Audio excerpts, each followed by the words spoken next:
We need to.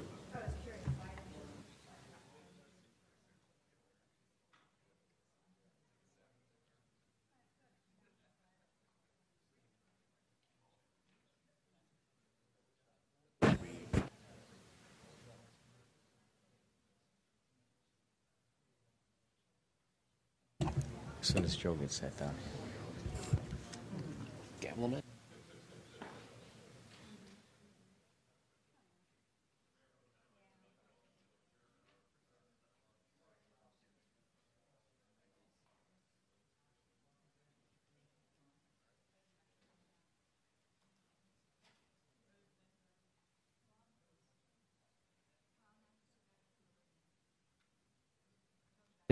Testing, there we go. Mr. Mayor Pro Tem, I'd like to make a motion to adjourn our special city council meeting. Second, Jericho. All in favor, say aye. Aye. Opposed? Ayes have it. Good evening, and welcome to the February 24th, 2014 City Council Workshop. Can I have a roll call for a quorum, please? Hitterlung. Here. Broadhead. Here. Jericho. Here. Beasler. Here. Kraus. Here. McElroy. Wentz. Here. Worley. Here. Thank you. The mayor's unable to join us tonight, so I'm serving as Mayor Pro Tem this evening to facilitate our workshop.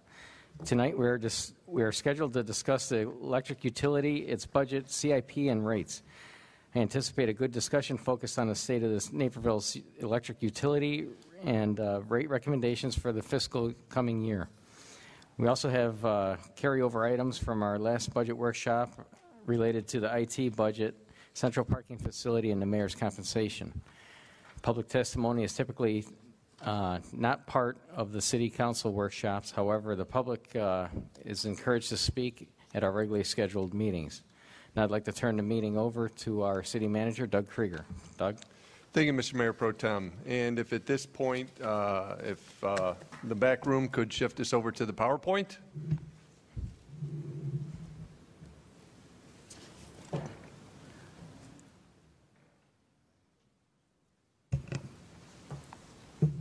Can you go to, just hit F5. All right, as you mentioned, Mr. Mayor Pro Tem, we're going to be hitting a bunch of topics this evening. I'd like to move right into our first topic on the electric utility.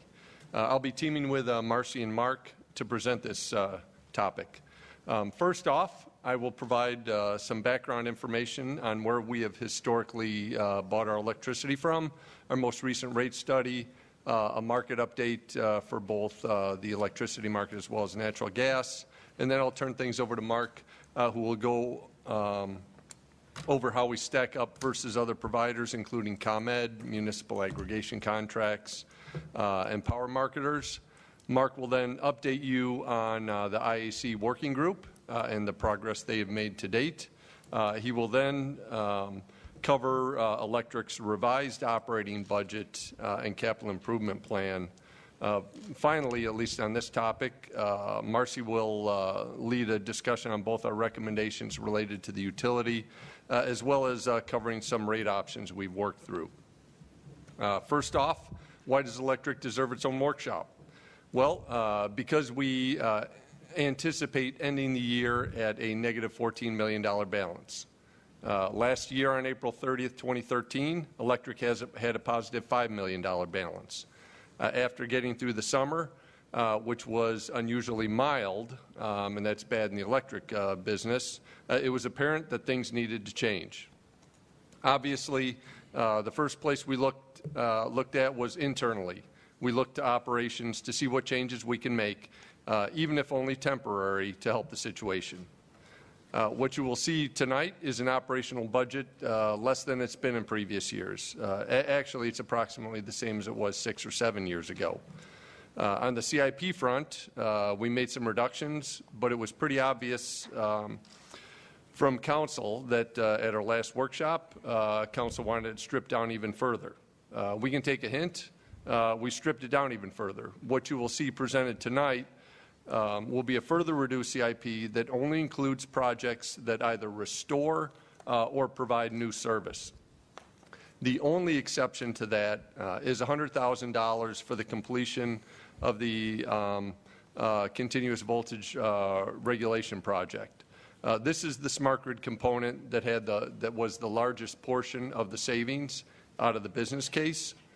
And while we're on the topic of smart grid, the smart grid project is not the reason that the utility has a $14 million deficit. If you may recall, we eliminated CIP projects totaling the city-funded portion of the project so that it would not have an impact on either borrowing or operations. After the operating budget and CIP reductions, unfortunately, we discovered that we still were not able to cover costs with a 2% rate increase this May. Increasing rates is the last place we turn to in order to balance the utilities budget. Now, let's get into tonight's material. We, for decades, had enjoyed a low-cost wholesale contract from Commonwealth Edison. Due to federal deregulation of the electricity markets, ComEd was no longer able to serve us. They were a retail provider. They could no longer serve wholesale contracts. During our last 20 years with Commonwealth Edison, how many rate changes did we make? The answer to that is 0. However, as that era ended, deregulation forced us to go to the market. Because of deregulation, we could buy our electricity from anyone. We put out a competitive RFP in 2006, and after two bids that we had rejected, the third time we awarded that bid to JR and Goldman Sachs. They were the low-cost provider. But we did have to make an adjustment to rates to bring them up to current market rates based on our JR and Goldman Sachs contract. At that time, we needed a 9.25% increase, which was followed by another 9.25% increase from us, plus another 2% for ComEd distribution for a total of 11.25%. We needed those to adjust to the market. We then followed those increases up with a 3.5% and a 3.0% increase. On the commercial side, the initial increases were even more significant, and you'll see that later on in the presentation. At this time, and this is back in 2007 after deregulation, in order to help combat the significant volatility that we had both experienced as well as predicted in rates, we looked at all options. In 2007, the one option we did select was to join the Illinois Municipal Electric Agency, a purchasing co-op of more than 30 separate Illinois municipal electrics. IMEA began serving Illinois in June of 2011. At the same time, we'd also performed a 5-year electric rate study, which was completed in 2011, that forecast required rate increases of 0%, 0%, 2%, 2%, and 2%. I'm going to talk about that later as well.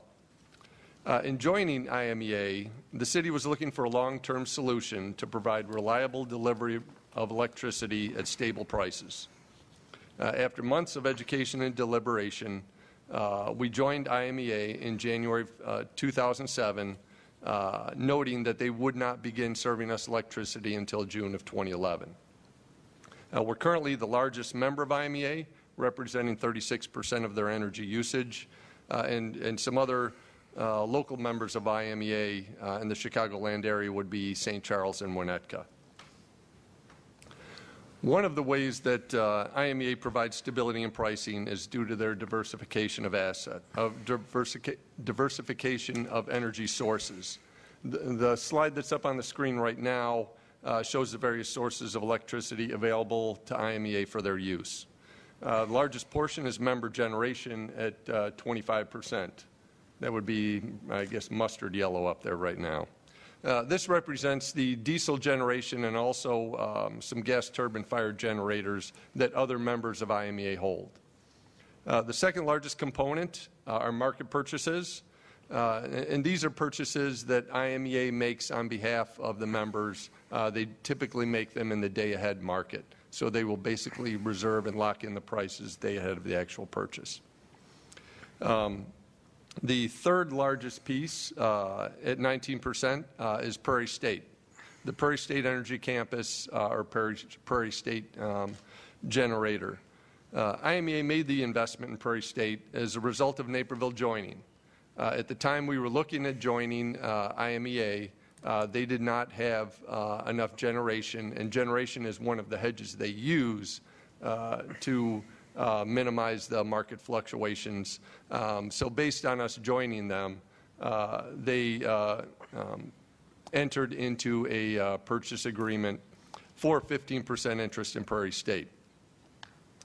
Plant's been in the press quite a lot lately, and not for good reason. It was originally expected to be completed at a cost of $4 billion. Final tally was $5 billion.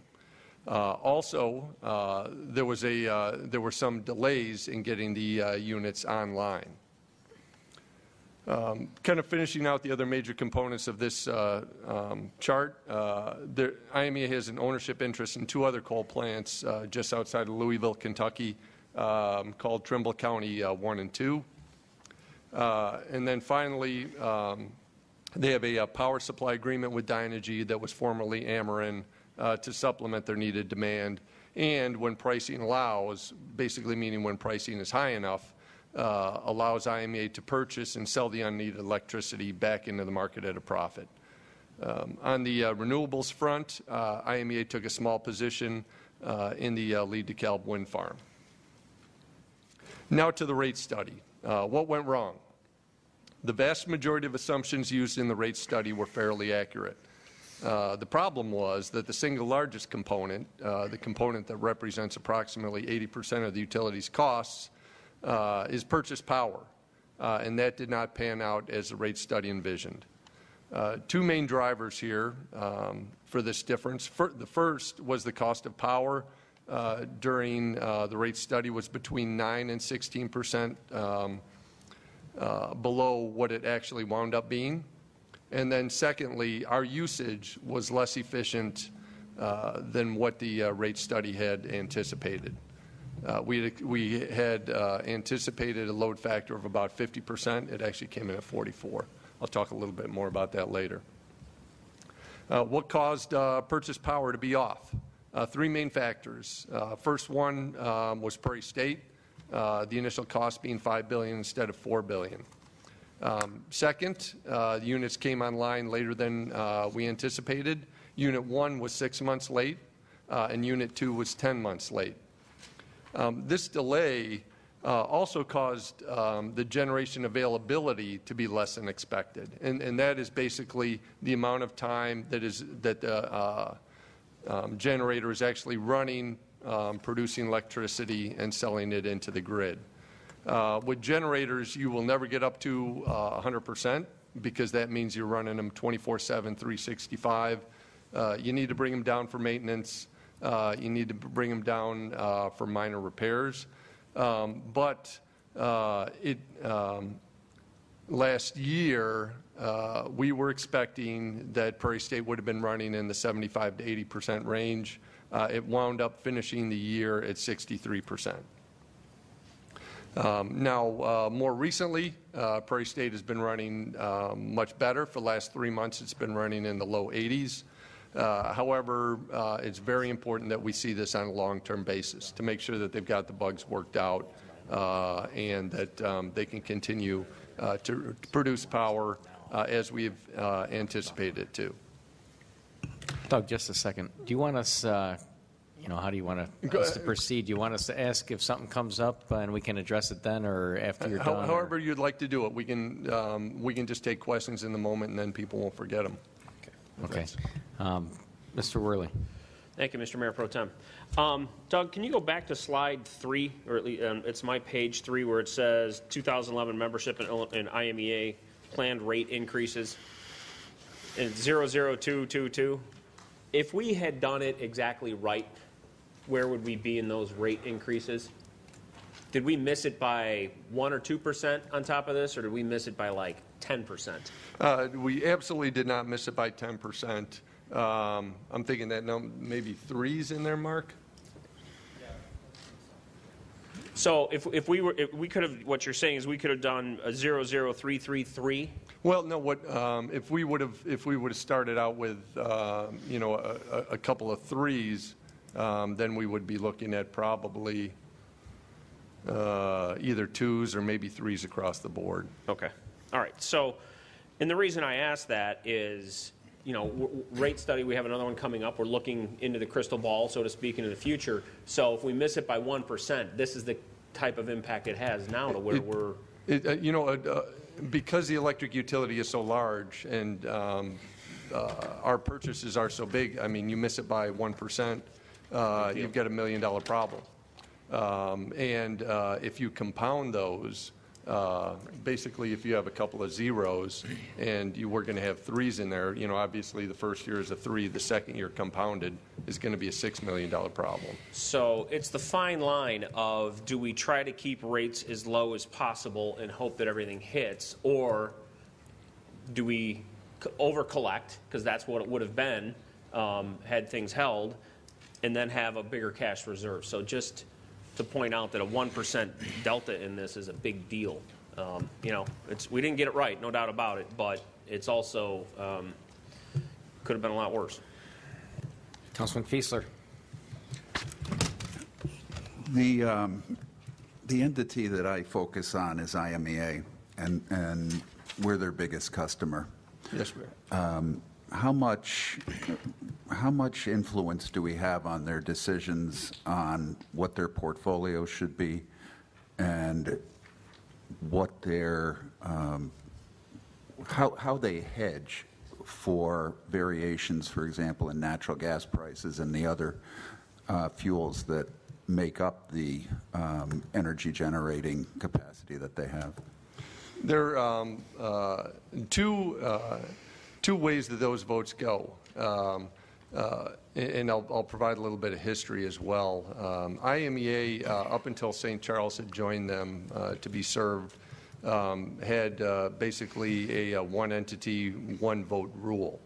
When St. Charles came in and started purchasing energy from them in 2007, they came in and said, you know what, we need to change, make a change, and that was a change to the bylaws. That accommodated a single large user, basically to give them more say in what might be controversial topics. Obviously, since we started purchasing in 2011, we fall under that category as well. And what that means is, even though there are 33 members currently, 33 members, if there are 5 members who also control greater than 50% of their energy sales, that group basically has veto power over the decisions. So that, it can't be, out of 33, you couldn't have, 17 small communities calling the shots and basically, directing the business of the co-op. So we don't have 36% of the voting power? No, sir, we do not. Okay. So let's take the example of Prairie State. IMEA owns 15% of Prairie State, and we are essentially an equity holder in IMEA, so we own 5% of Prairie State. So when Prairie State's over budget or over their projection in construction and power generation by, I think it's about $1 billion now, right? Yes. That means that Naperville customers are on the hook for about $50 million, okay, 5%. That means with about 50,000 customers, that's 1,000 per customer, okay? Or, keep going with the math, right? If they bond this out, it's about $50 a year without interest, or a little more than $4 a month, okay? And the average bill for a Naperville ratepayer for electricity is about $90, $90? Mm-hmm. We're around there.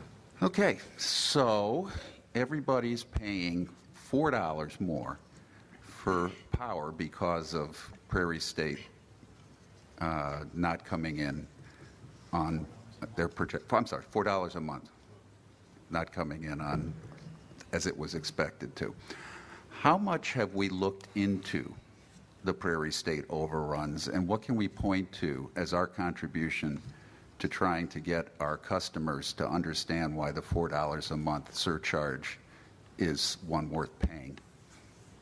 Well, I think one of the probably one of the best moves that IMEA made, because prior to Trimble County and Prairie State, their actual ownership in generating assets was very small.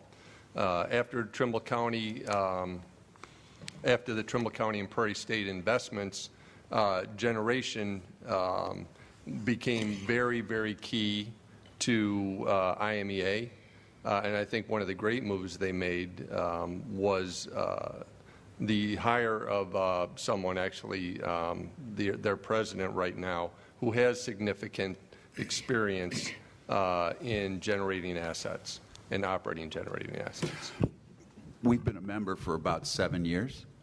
Actually, we've been a member for a non-purchasing member for maybe 20 years, for about 20 years. Okay, so what can we point to as Naperville's contribution to try to control and avoid those cost overruns at Prairie State, which are costing our customers $4 a month? As specific? Yes. I don't know if I can get into the specifics with it. I know, Mark Kern sits on the board down there and has been involved in all of those discussions. Well, we're 36%, right? And you would think if there are agenda items, I mean, how have our votes been for that? Have we tried to squeeze down every cost increase? Have we looked behind them? Have we looked as to why, who's getting the cost increases, why the contract changes have been made, have been improved? In other words, have we been the guardians at the gate that we normally are? I think that we have, and from a cost standpoint for the significant items that come up before the board, Mark lets us know what's going on, and we discuss them before they come up. Can I add something? Sure. Yeah. On the actual overrun on Prairie State from the $4 to $5 billion, that was a negotiated settlement between not only IMEA and Prairie State, but all the municipals who have an ownership share within that. Each of those CEOs is on their board of directors, and they gave the direction on negotiating the settlement and work through those issues as far as with the actual constructor of the power plant. And that's how they came to an agreement as far as what those costs would be for the entities, as well as what the constructor would eat, so to speak, of the cost to get to that number of $5 billion. Okay, one last question, Mayor Pro Tem. Do you think Naperville's been a good steward in overseeing that based on our large percentage of ownership? I honestly do. Okay, thank you. Councilman Kraus. Yeah, you stated that in May 1st, 13, we were at $5 million in cash reserves. And the policy is they have $11.2 million 30-day cash reserve. So we already had a problem 10 months ago. Why are we dealing with this now, and why weren't we dealing with this a lot sooner? Understand the concern. The $5 million absolutely did not provide us with our 30-day cash reserve. One of the things, and I'll get into it a little later, a lot of things can impact the electricity markets. We had an extremely mild summer that absolutely could have helped. And if the summer could have turned around and Prairie State would have ran as planned, it would be a very different conversation we'd be having right now. But understand that, we should have brought this up last year. Yeah, well, it's 10 months. The other question, you said that the smart grid has no effect on this, but if I'm not mistaken, we've had overruns of about $3 million, and with Calico, we spent $780,000, of which we're not going to probably see a dime of that. We've got to go back out and spend some additional money. Where did that money come from? Did that come out of the reserve? No, what we had done with the city's portion, electric had been running at basically a $12 million capital program.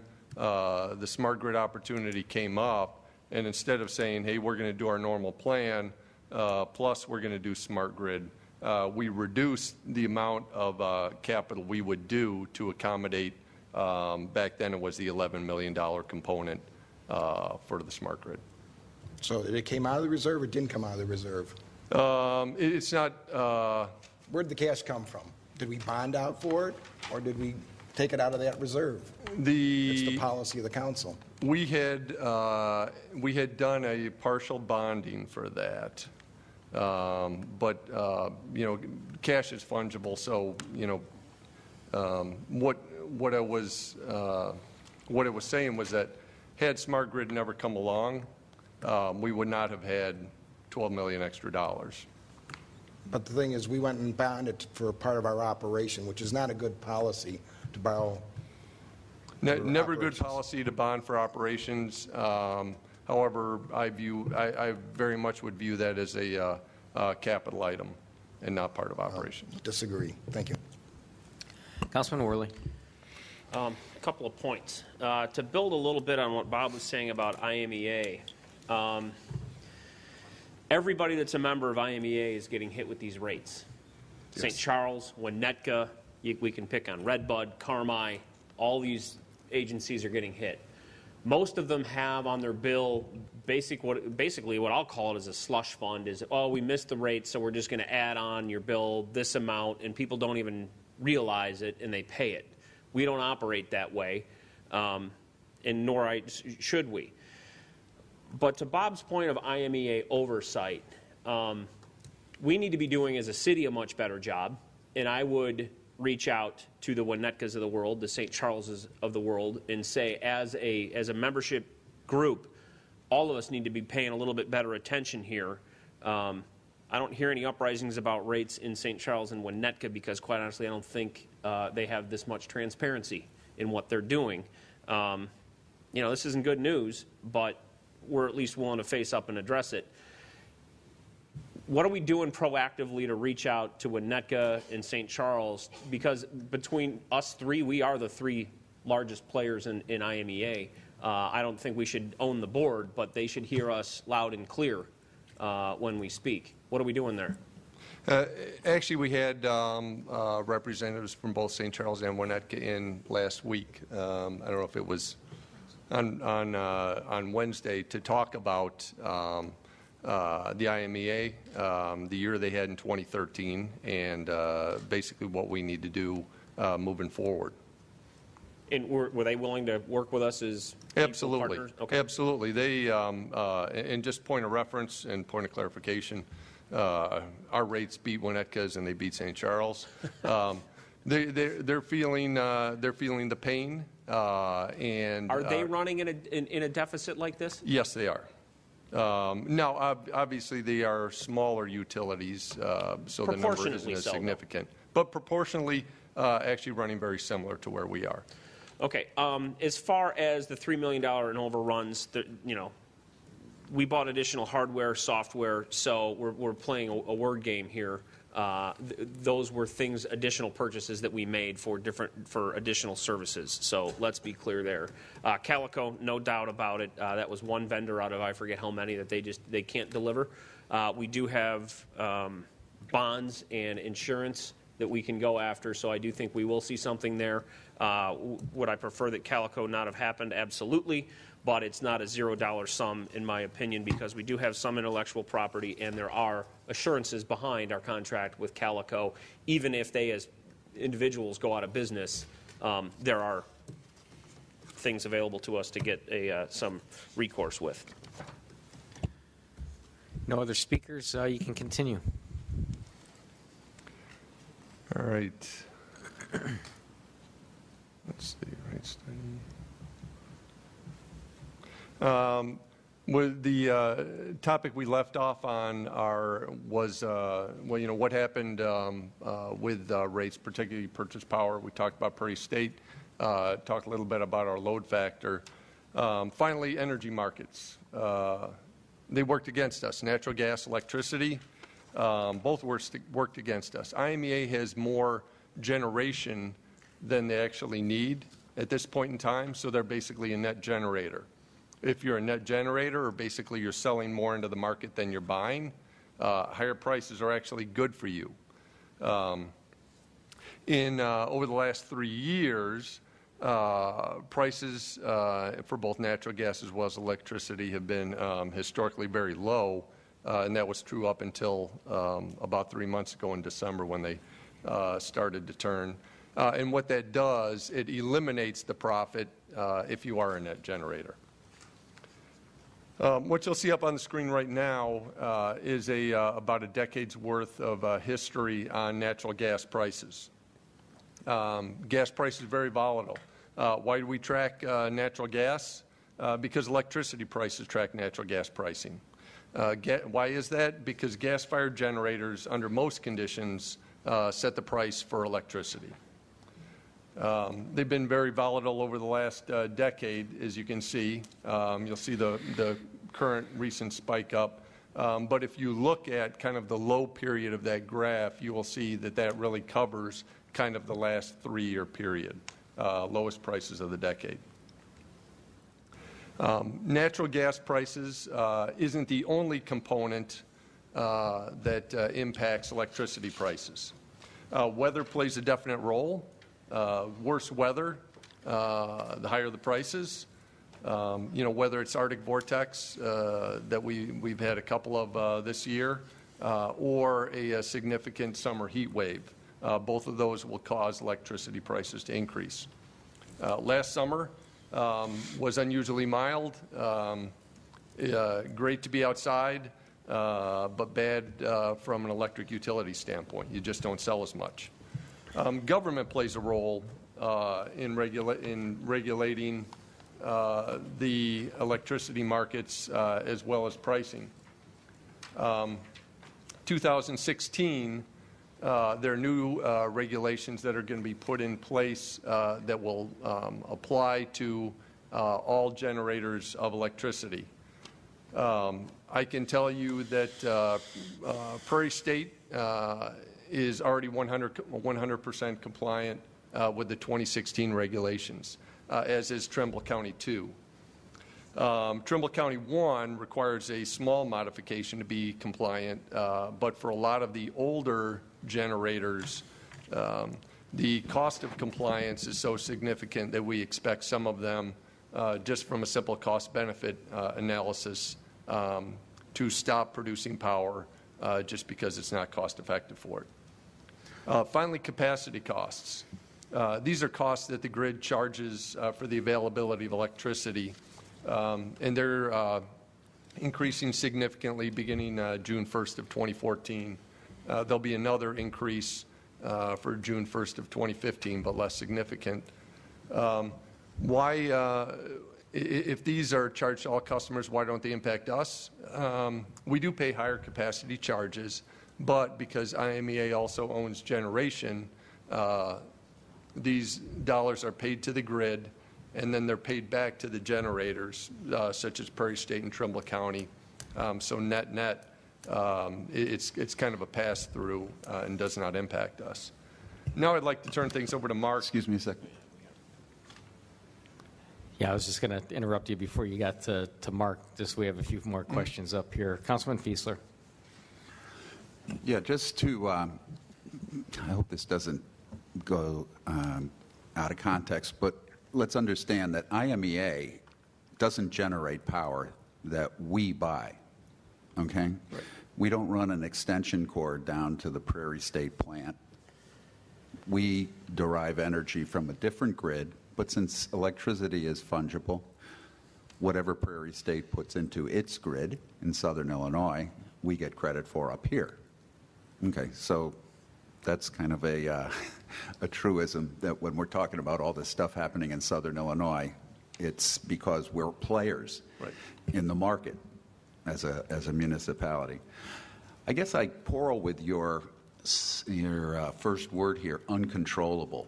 And if you go down the list there, weather, the Board of Trade in Chicago has been trying to control the financial aspects of weather on agricultural products, okay? And they do it with futures and whatever magical vehicles they have in that regard.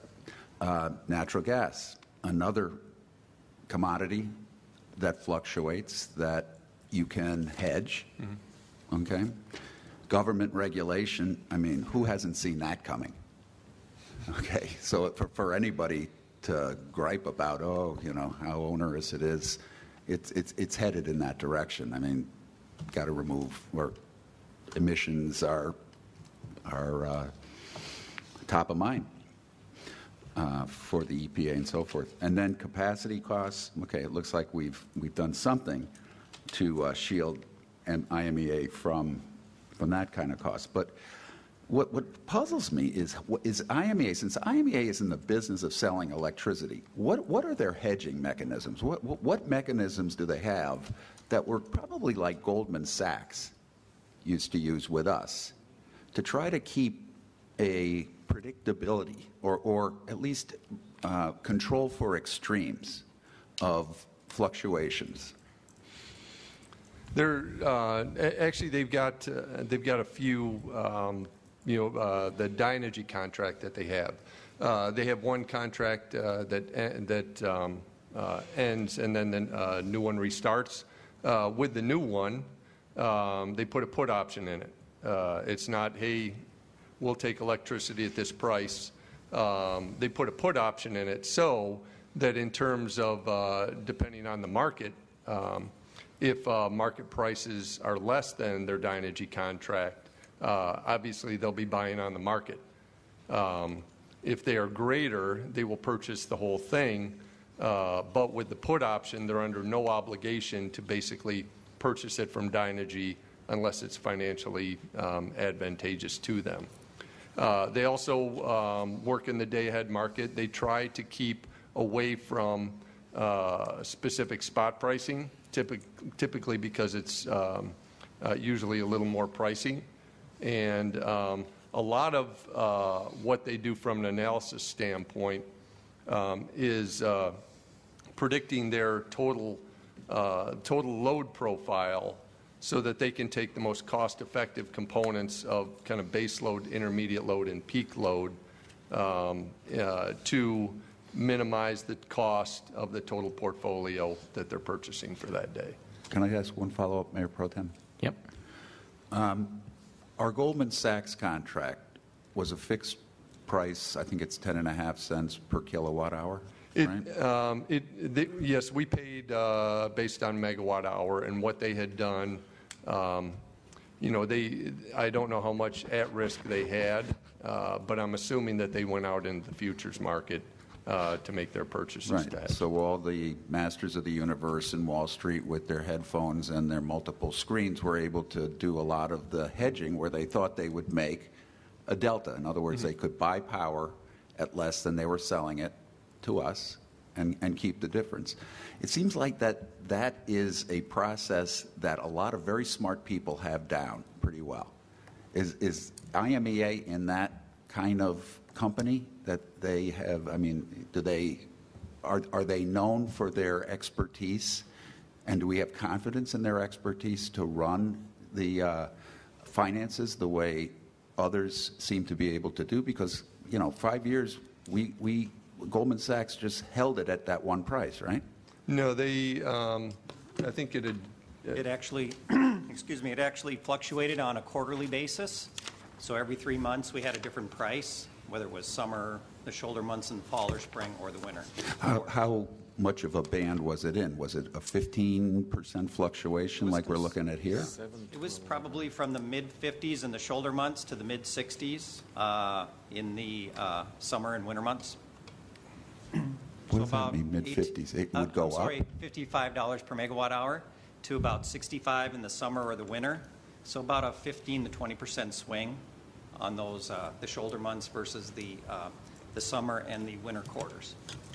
Okay. So we would have a fixed rate that kind of smooth that over throughout the year, right? our rates that we had, retail rates that mirrored what Doug had showed with the increases that we implemented to cover the increases in power supply costs from the old ComEd contract to the new J. Aaron contract. Exactly. Okay, thank you. Councilman McElroy. Thank you. Two questions. First of all, what does fungible mean? We've heard about fungible money and electricity both being fungible. What's fungible mean? Interchangeable. Interchangeable. Okay. A dollar is worth the same in Illinois as it is in California. Oh, okay. Also, could you explain what a put option is? What in this context, what it means is they have a contract to purchase 125 megawatts going to 250 megawatts that they are buying from Dynegy. If the price of that is in excess of what they get at the market, that they could get in the market, they have the right to put that back to Dynegy, basically negating the entire transaction. Okay, thanks. Councilman Worley. Thank you, Mr. Mayor Pro Tem. A put gives you the right but not the obligation to sell at a point. And a call gives you the right to buy at that.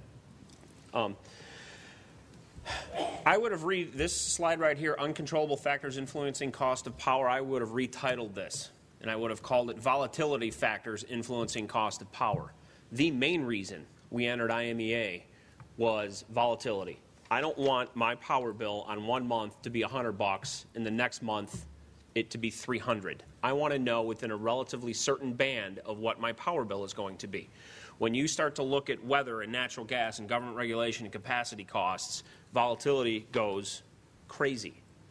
So I understand that last year ComEd, for the first time, and I don't know how long, beat us on the residential rates.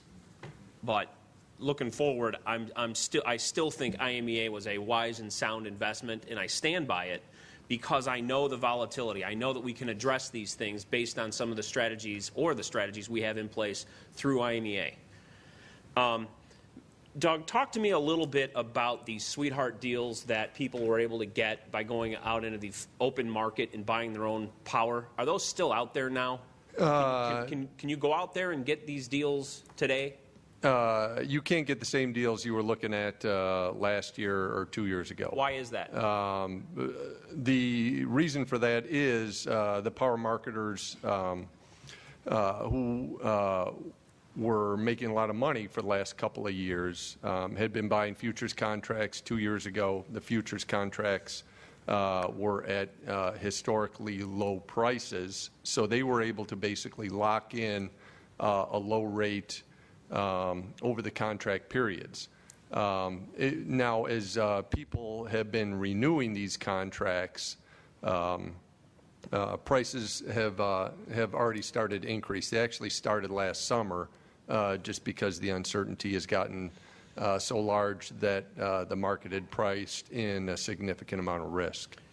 Okay, so knowing, after looking at this and where we are today with ComEd, our residential rates beat ComEd, and even if we, and we'll talk about this in a little bit, even if we increase our rates to get us back to a zero balance game, our rates will still be less than ComEd moving forward on the residential market. That is correct. Councilwoman Broadhead. Thank you. Looking back, would there have been a better organization to join than IMEA, or looking back, would you have preferred we, or staff as a whole, preferred that we created a different organization than IMEA? Or would we have had the same sorts of issues whether we joined another organization that was composed of municipal utilities? You know, a couple of things associated with that question. I think the IMEA decision is still the right one for the city of Naperville. The power marketers like the JR and Goldman Sachs, they can hedge 4 years. They can't buy futures out in 2030. As you move out in time, basically the risk component of the cost becomes so large that if you can find somebody to take the other end of your trade, you're lucky.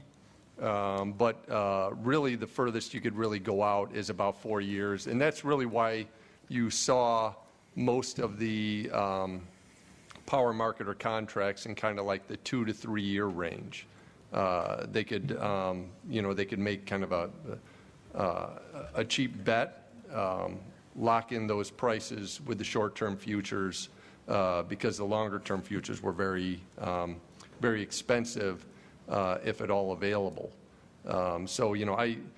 Actually, when in 2007, there were really only 2 generating projects that IMEA could have gotten into.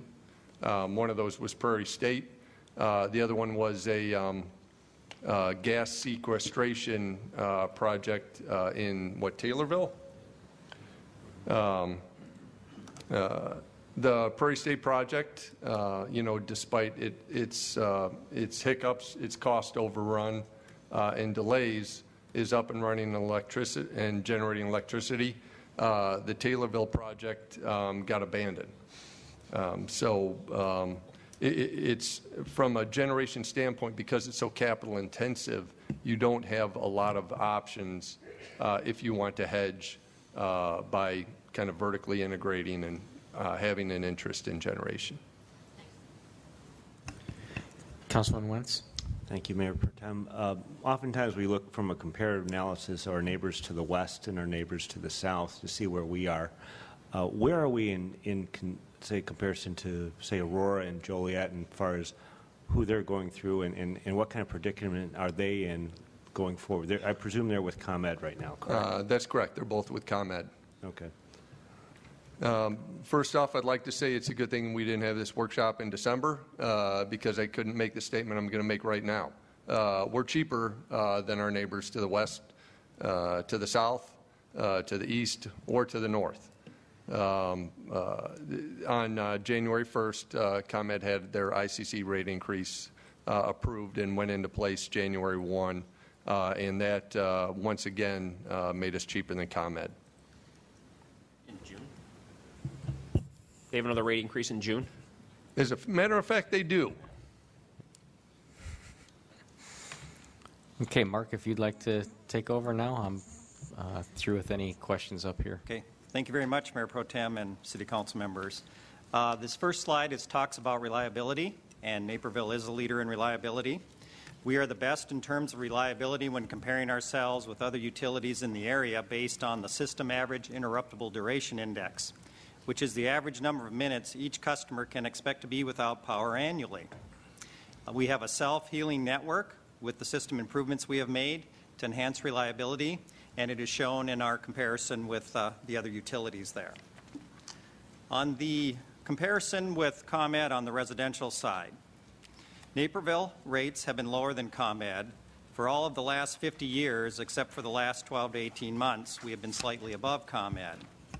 With the ComEd increases implemented on January 1, Naperville rates are now 6.6% lower. As you can see on the next chart, you can see that differential between those rates here. And then the blue there where ComEd has risen back above us. We talked about earlier about that increase that comes in June of this year, and you'll see that further split between our rates and ComEd, which is about 15%. On the commercial side... Wait. I'm sorry. Councilman Worley. Thank you, Mr. Mayor Pro Tem. So, we talked about demand charges, all these other charges, taxes, fees. Is this chart, the cost per kilowatt hour, all in? Yes, excluding taxes, which are Okay. the same for both. Taxes are the same. So any variable in either a ComEd bill or a Naperville bill, these are all rolled up into these numbers, so there's no hidden anything. There's not. Great. Thank you. Councilman Chirico. Thank you, Mayor Pro Tem. To be fair, when we're making this comparison, you're talking about if ComEd buys the power on the open market and then doesn't make any profit in it. What about these municipalities who have these contracts and are using ComEd just for the delivery service? They are less. That is correct, and we can talk more now, or as we get to that slide. Just want to make sure that... Yes, no, you're correct. Because it sounds like, if someone's just listening, that we're lower, and that's not necessarily the case. No, you're correct. Those that have had the municipal aggregation deals that run through, they definitely are still lower for the most part until they renew, as we come up now in the spring here, or when we get beyond June 1st. And we'll talk about that, I assume. Yes. And then one other item is that we've been talking about residential customers. Business customers, commercial customers vary significantly more than this. That is correct, and that's Thank you. what we'll talk about next, yes. Okay, if you want to continue, Mark. Okay. Yeah. On the commercial side, as we talked about, there are a number of variables that affect the power cost. On the residential side, it's easier to get an apples-to-apples comparison. Commercial comparisons have the additional variables, and some customers use the same amount of power all the time, around the clock, where others have their maximum usage for a short period of time each day. So after nearly 50 years with rates lower than ComEd, Naperville rates have been higher than ComEd for the last couple of years on the commercial side. In 2013, ComEd and real-time pricing were significantly lower than Naperville rates. That's absolutely true, due to the low energy prices in the market and moderate weather as well. But energy prices are trending up. The Naperville Development Partnership assisted us with getting bills from businesses with facilities inside and outside of Naperville to compare rates. In 2013, the data showed that customers with ComEd hourly market pricing had rates that were 30 to 40% lower than us, but were 14% higher just for the month of January with that big swing in the market. This represents a swing of about 40 to 50%. Naperville rates are flat, which remain constant regardless of the fluctuation in hourly market rates. Now, we expect those customers to be cheaper, or we expect to be cheaper for these customers in February as well, but expect it to be more competitive when we get to the shoulder months in the spring or the shoulder months in the fall with the ComEd rates. Now on the aggregation side, which is next, which we'll talk about, the 120 municipalities, as we talked about, are due for renewal, will have more expensive aggregation rates, or will be going back to ComEd potentially as their contracts expire. 3 municipalities have already chosen to go back to ComEd, including Crest Hill, New Lenox, and Fox River Grove, because the aggregation renewal numbers were more expensive than ComEd. And some aggregation contracts are actually coming in higher now than current Naperville rates. Like Dalton just came in, they're right around 6 cents for the supply side recently. And when you add in the distribution side that everybody pays for getting the power to you through the ComEd system, it would be above our bundled rate at this time. So that it is trending upward, as we talked about with the markets as we're moving forward here in 2014. On the infrastructure availability charge, we had a working group convene in the fall to take a look at it. The working group included representatives of the Chamber, the Naperville Development Partnership, and the Public Utilities Advisory Board. The IAC does not pay for infrastructure on private property. That's our facilities installation cost for the on-site facilities. And that's similar for all utilities, whether it's us or ComEd or any of the other municipals here in the northern Illinois area. And the IAC does not pay for that, as we said, on private property. The IAC is a barrier to new development within the city. In the past, rates were significantly lower than ComEd, and the IAC was not an issue. But the city rates have been higher the last 2 years when compared to ComEd or brokered power contracts, as we talked about. Both the working group and staff recommend elimination of the fee, but differ on timing of the elimination. The working group recommended immediate elimination, whereas the staff recommended elimination over a 2 or 3 year period. The Public Utility Advisory Board is philosophically opposed to the elimination of the IAC, but they recognize as we move towards build-out, it becomes a declining revenue stream, so they recommend immediate elimination of the fee if a replacement revenue source is established. And that's kind of the summary where we are now on the IAC. Okay, I got a question up here. Councilman Kraus. Yeah, the staff recommendation, eliminating the fee over 2 or 3 years. When people say, we'll start building in 3 years and I'll wait till the fee's gone, are we going to cause building not to take place? because they know that we're going to get rid of it in 3 years?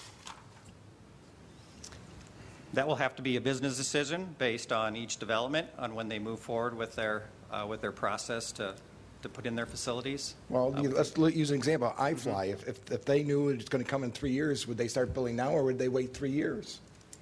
Yeah, I don't know that answer at this point. Yep. Okay. Councilman McElroy.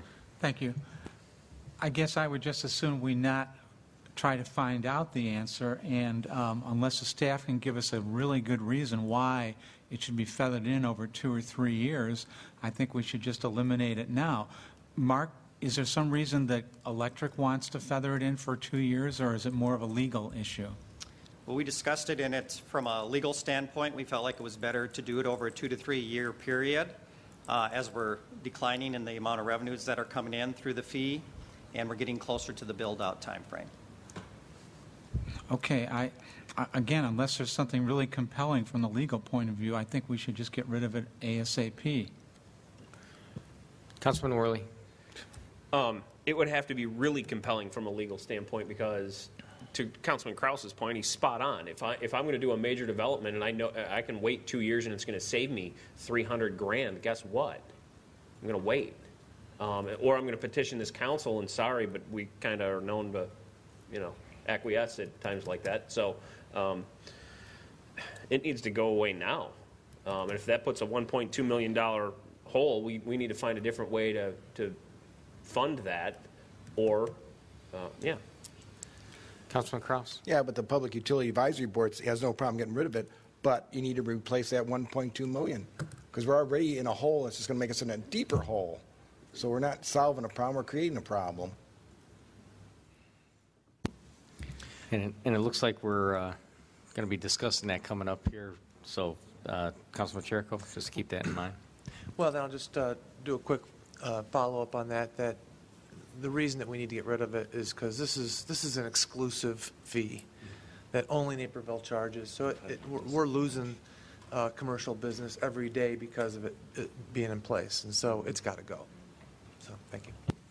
Have we just a question, do we know that we've lost any commercial business because of this fee? I mean, I've never heard of this being on the table before, as long as I've been on council, that this was a major problem. Do we know of any? We do not know specifically that someone either decided not to build at this time or to go somewhere else as a result of the IAC. Okay. Councilman Worley.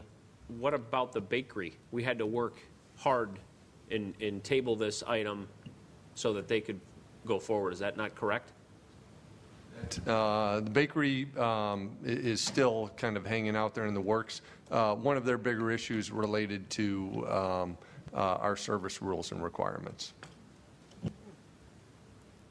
Also, as Mark talked about, the world of the IAC and our rates has changed over time. So coming from some of my background on the development side of things, is this is always, as developers would go through the process, this is a large upfront fee. They were able to spread it out over a couple of years, and kind of the trade-off that was seen was, hey, you're buying into long-term, significantly lower rates when you compare it with developing in another community that's on Commonwealth Edison. And where we see our commercial rates now, either in the near future competing, or as we've seen now upside down with ComEd, it's the upfront fee in addition with that change in rates. Councilman McElroy. Thank you. This is something that the City Council did properly, I believe, when they did it, frankly, because they could. The economy was so hot, Naperville was growing so fast, it's an impact fee, basically. That was then, this is now. We got rid of the road impact fee a couple of years ago. Now it's time to get rid of this one, towards the point of, can we prove to any particular case where this fee made us lose somebody? That came up at the Public Building Advisory Commission, too. And the answer is no, because economic development doesn't work that way. We just lost a major employer, at Office Depot, Office Max, and they don't tell you why. They just say, they give you some generalities and bye. That's just the way it goes. And there's probably legal reasons for that as well. So I guess I'll ask the city attorney more directly. Is there some real compelling legal reason to feather this thing out, elimination in over a couple years? Thank you. The legal recommendation is that this is amortized over a couple to a few years, and that's because this is a fee that has historically been a necessary fee that is tied directly to the impact that a particular development has on the system. It has not previously been challenged. It has been paid. We have not actually been able to articulate and identify particular developments as not coming to the city. So the economic development incentive piece of this or encouragement piece of the elimination, while it certainly has credibility, we're out in front of that issue. We haven't actually experienced it. And so when we talk about the staff's recommendation for amortizing this fee elimination, what we're talking about is if you picked a 2-year period, it would be decreased by 50% the first year and 50% the second, or a third. And the reason why that's the staff's recommendation, it is primarily a legal concern, is that when you're identifying an appropriate timeline for eliminating a fee that has been a reasonable fee, it is difficult to draw the line in the sand without lining it up with what the intention is. So in other words, we are limiting this fee because as we reach build out, it no longer is a necessary fee. We didn't reach build out in December when we were still incurring the fee, or last November, or whenever we decide and the council decides to draw the line in the sand. So we ask that you consider amortizing this fee because as we look to reaching build out and at the same time we decide how you'll be able to subsidize the loss of revenue as a result of the elimination of this fee, then we have a fully funded utility without the negative repercussions of a sort of immediate and perhaps arbitrary elimination of a fee that has been in existence for a long time and that has been absorbed by a lot of developers because of the true impact that the development has had on the system. Well, okay, I appreciate the fact that good lawyers have to think in terms of worst-case scenarios and warn us about potential landmines, but I guess what I'm hearing is not enough to convince me to feather this in over a couple of years, and I think that it makes more sense to just do it now. Councilman Kraus? Yeah, so we're talking this fee. What is the fee, and what does, say, Geneva charge, and who else charges this fee, if anyone? The only two that we have found are ours, is the one that we have, and then Geneva has one that is about 10% of ours. So what is the dollar amount? It's about $291 per kilowatt based on their... That's our charge. That's our charge. And the Geneva one is about $35 per kW. Does any other community charge that fee? Nobody else does that we could find. Thank you. Okay, that's it up here if you want to continue. Oh, thank you. The next area we want to talk about is the electric utility summary, which is vitally important. Anytime there are budgetary concerns, we as utility managers owe it to our customers to cut expenses before even discussing raising revenue. This is not a business as usual situation with the current cash position the utility is in. My management team and I have reviewed the budget in detail and are proposing reductions of over $900,000 in the operating budget for FY15. These reductions include the elimination of 2 vacant field positions and reduction of overtime expenses by 10%. Our overtime expenses were $1.4 million in fiscal 08, and we were proposing to be less than $850,000 for FY15. We are deferring painting of transmission poles, which is $250,000, to fiscal year 17, and reducing our tree trimming budget by $150,000. This will move us from a 4-year cycle to a 5-year cycle over the next couple of years, and we will reevaluate program requirements in 2 years and work hard to gain efficiencies in the tree trimming program. Our proposed FY15 budget of $19.7 million compares to $19.3 million in FY06, within 2% of the value at that point in time. On the electric utility service-based budget, This is where we break down all of our costs into the functional areas that we work at as a utility. And we still, Time out. Question. Councilman Worley. Go back a slide, please. Yep. Purchase power FY14 budget, 115 million. Purchase power FY15 proposed 115 million. Comfortable with that, or is IME? I mean, where are we? Yes, we're above the IMEA number that they gave us for next year, about 1.8% with the number we used in our calcs. We're at 76.25 versus about 74.90 that the projected was.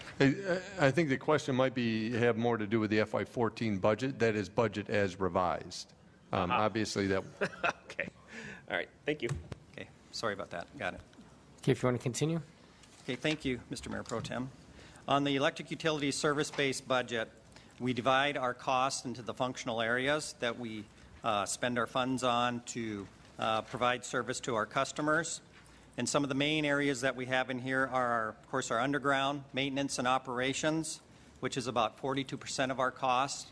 93% of our system is underground, so that represents a big portion of our O&M budget costs that we spend it on. Another key area, of course, is the overhead. Even though it's a smaller number in percentage, it's 7%, it is vitally important for us because we need to maintain service and provide reliable service to those customers as well.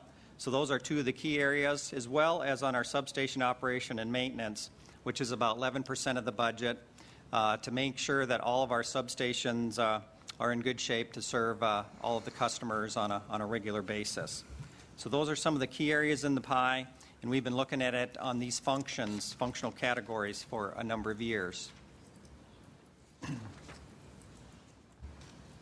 On the electric utility CIP, as I stated earlier, anytime there are budgetary concerns, we as a utility staff owe it to our customers to look at ways to cut expenses before even discussing raising revenue. This is not business as usual, as we talked about, due to our current cash flow position in the utility.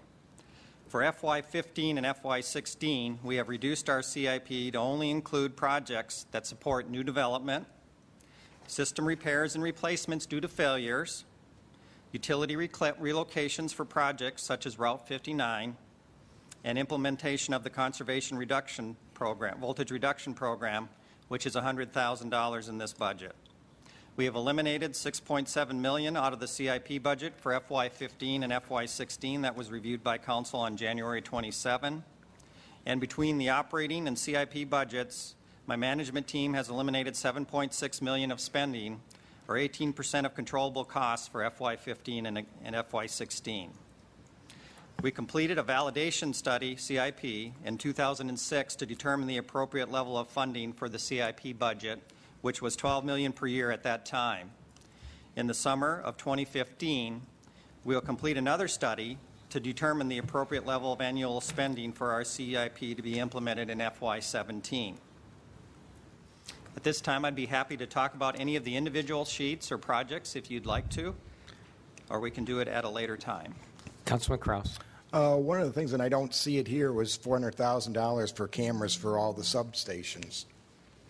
And I guess my concern is with the incident that happened out in San Jose where they damaged a transformer by shooting a hole in it to let the oil fall out and then cut all the fiber optic lines. Are we in any position that we might run into that same problem without having cameras there? We have in our substations, we have, of course, all the doors have entrances. We know if anybody goes into any of the doors as far as in the physical buildings, which is vitally important as well. On our fiber backbone, it's all redundant, looped. We would know right away if it was cut at any station. And in our situation versus what happened in California, that particular transformer moved a large amount of power from the higher voltage grids to the next lower voltage grid. And it appears that those perpetrators knew kind of where they were going with that to cause a lot of disruption to a large number of customers. In our case, if we have something happen to any particular transformer, we will know it, of course, when we get alarms that come in through our SCADA system, but also we have redundancy built into where we can transfer the load in the field to other locations if we do have a failure of an individual transformer. Plus, on the cameras, we agree with you. It's very, very important, and we will be coming back to propose that when we get out into FY17 as our financial situation improves. Okay, when San Jose, they shot the transformer and the oil slowly went out. Would we know that if that happened to one of our transformers?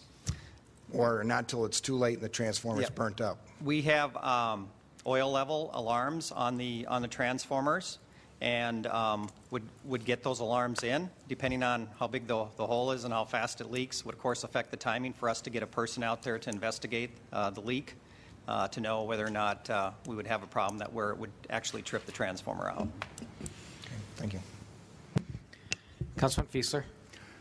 Does the communication that the smart grid enables have to do with detecting those oil leaks and being able to get to them faster? We actually bring that back through our SCADA system, through the fiber network that we had already had built between all of our substation facilities prior to the smart grid system going in. We do use the fiber for the backbone to bring the data back from the meters themselves. It goes wirelessly to substations, some of the fire facilities, water facilities, and then it comes back on that actual same fiber system back to our system at the municipal center as well as the electric service center. Thank you. Councilman Chirico. Thank you, Mayor Pro Tem. Doug, can you tell me now that with the most recent changes on the electric side, how that's affected our overall CIP gap, where that kind of puts us? I'm assuming you're probably referring to the unfunded balance. Correct. For FY15. Yep. How much came out for FY15? Mm-hmm. You know what? If we continue on, I think I can grab that number. Thank you. Okay. Any more questions? It's back to you. We'll turn it over to Marcy for the recommendations portion. Okay. So we talked a lot at tonight's workshop about our current deficit in the electric utility, purchase power, volatile energy markets, why we're a part of IMEA, how we compare to other utilities, and the proposed electrical and capital operating budget. So let's talk about our recommendations moving forward. When facing a budget problem, and you've heard this a lot tonight, we always look to cut expenses first. We recommend that you approve the fiscal year 15 operating and capital budgets with the cost reductions included. The utilities cut $7.6 million from their budget, or 18% of their controllable costs over the next 2 years. Second, and this is to Councilman Fiesler's point raising earlier, we recommend that you endorse increased involvement with the IMEA across the board. Purchase power represents almost a third of the city's overall budget annually. Mark sits on the IMEA Executive Board and the Board of Directors. City Council members are encouraged to attend these meetings, and I know you're making it a part of your drive down and your April Springfield drive down. We'll work continuously with St. Charles and Winnetka as partners in IMEA. IMEA officers will be coming to Naperville more often, and through standard reporting processes, including the monthly utility reports, we'll be communicating the ongoing status of our purchase power contract, including budget, as well as how the energy is being used with the City Council. As Doug talked about earlier this evening, part of the difference between power costs and the rate study and actual costs is how we are using our power.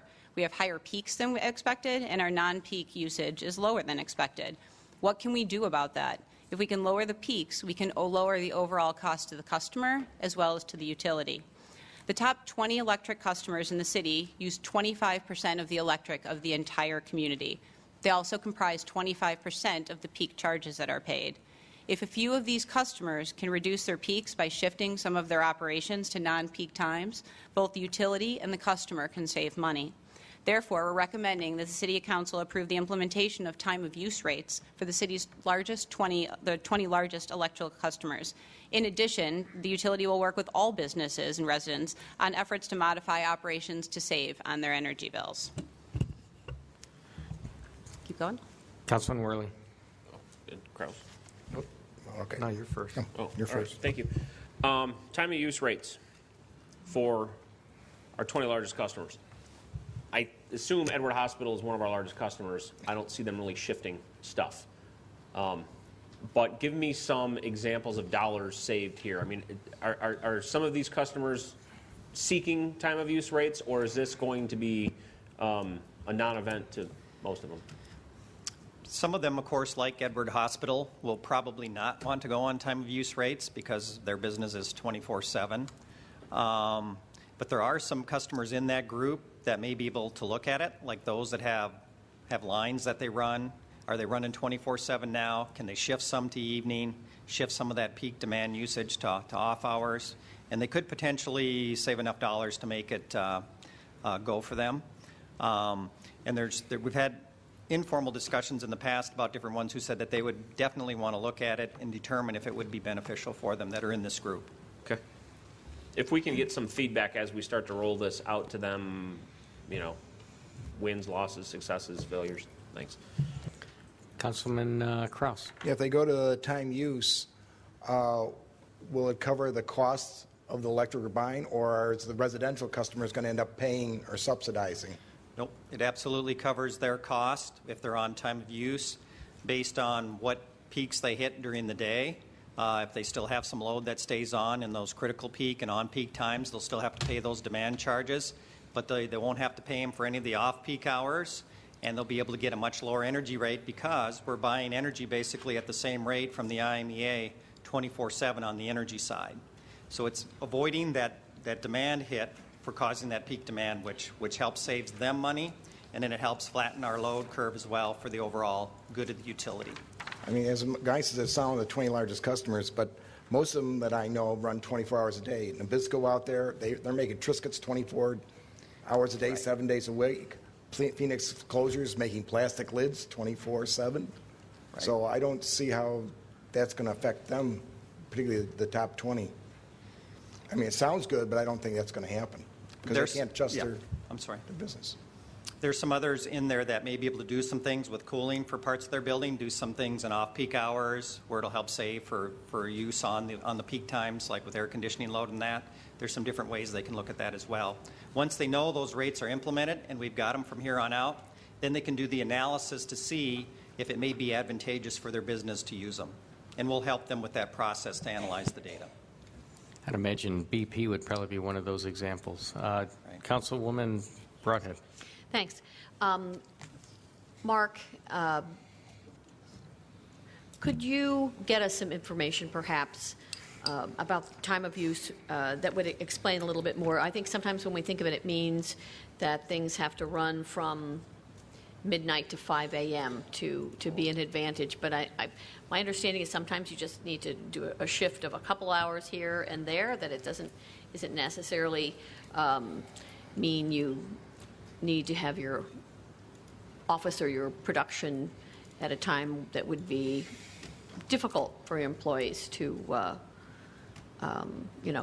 live with. So I'm sure you'll be providing that to those top 20 customers, and I'm guessing it's a little bit more nuanced than we may imagine.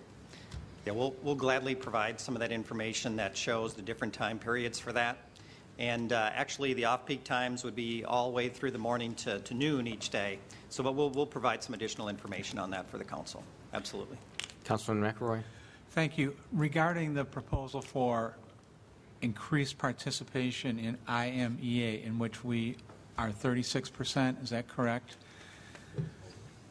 Could part of increased participation mean pushing harder on some sort of rate break? As some of us have talked about privately, if in our own businesses, if someone who represented 36% of our revenue contacted us and said, look, we know we signed this contract with you several years ago, but we're getting killed here. You didn't tell us about the $1 billion overrun and this, that, and the other thing. We need some sort of consideration.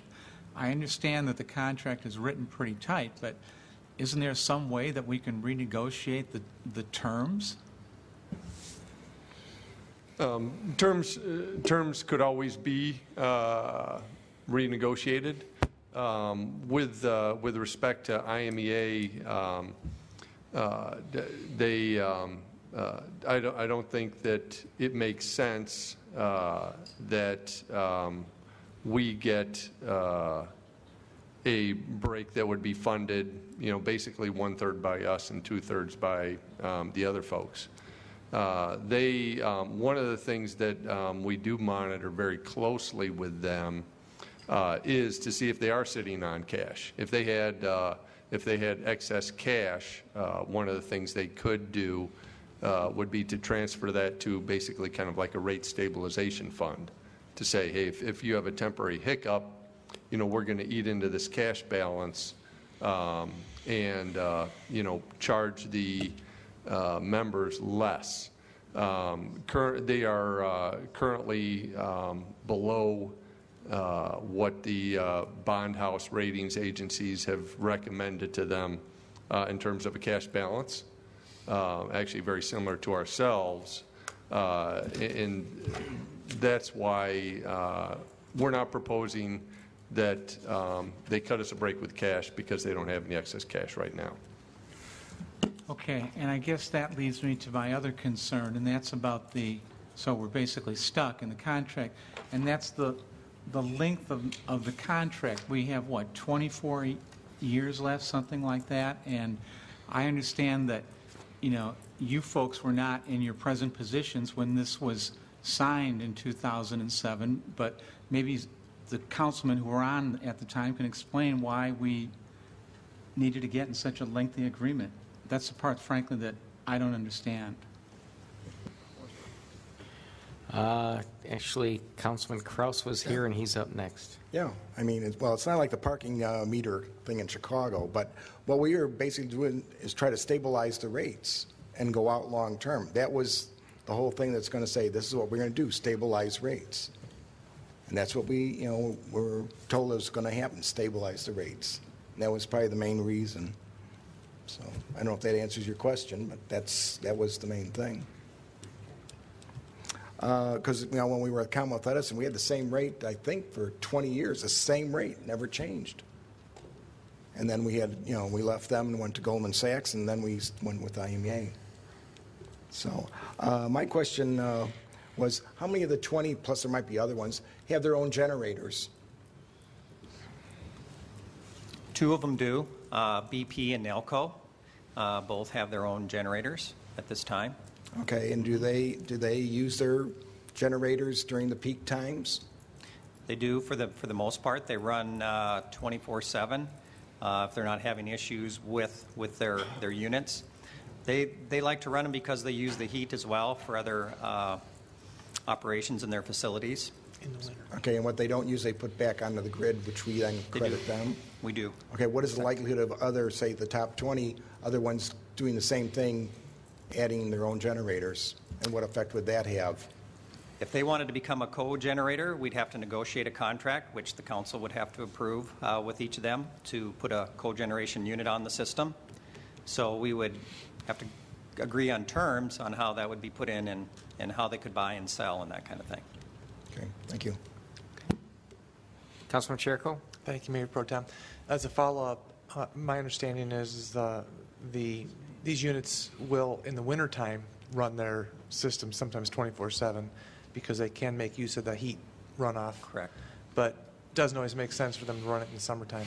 With the time of use billing, it might make sense. That's right. So That's that right. is one of those opportunities that could work. So my question is, our price that we are paying for electricity, is anybody, we came into IMEA rather late relative to the other communities who are in it. Is anybody paying less than we are? Or are we all paying the same rate? It actually all varies, and it's going to be dependent on an entity's load factor. Obviously, the people with the worst load factors pay the most. The people with the best load factors pay the least. But it's the same demand charge for everybody, same formula, yes.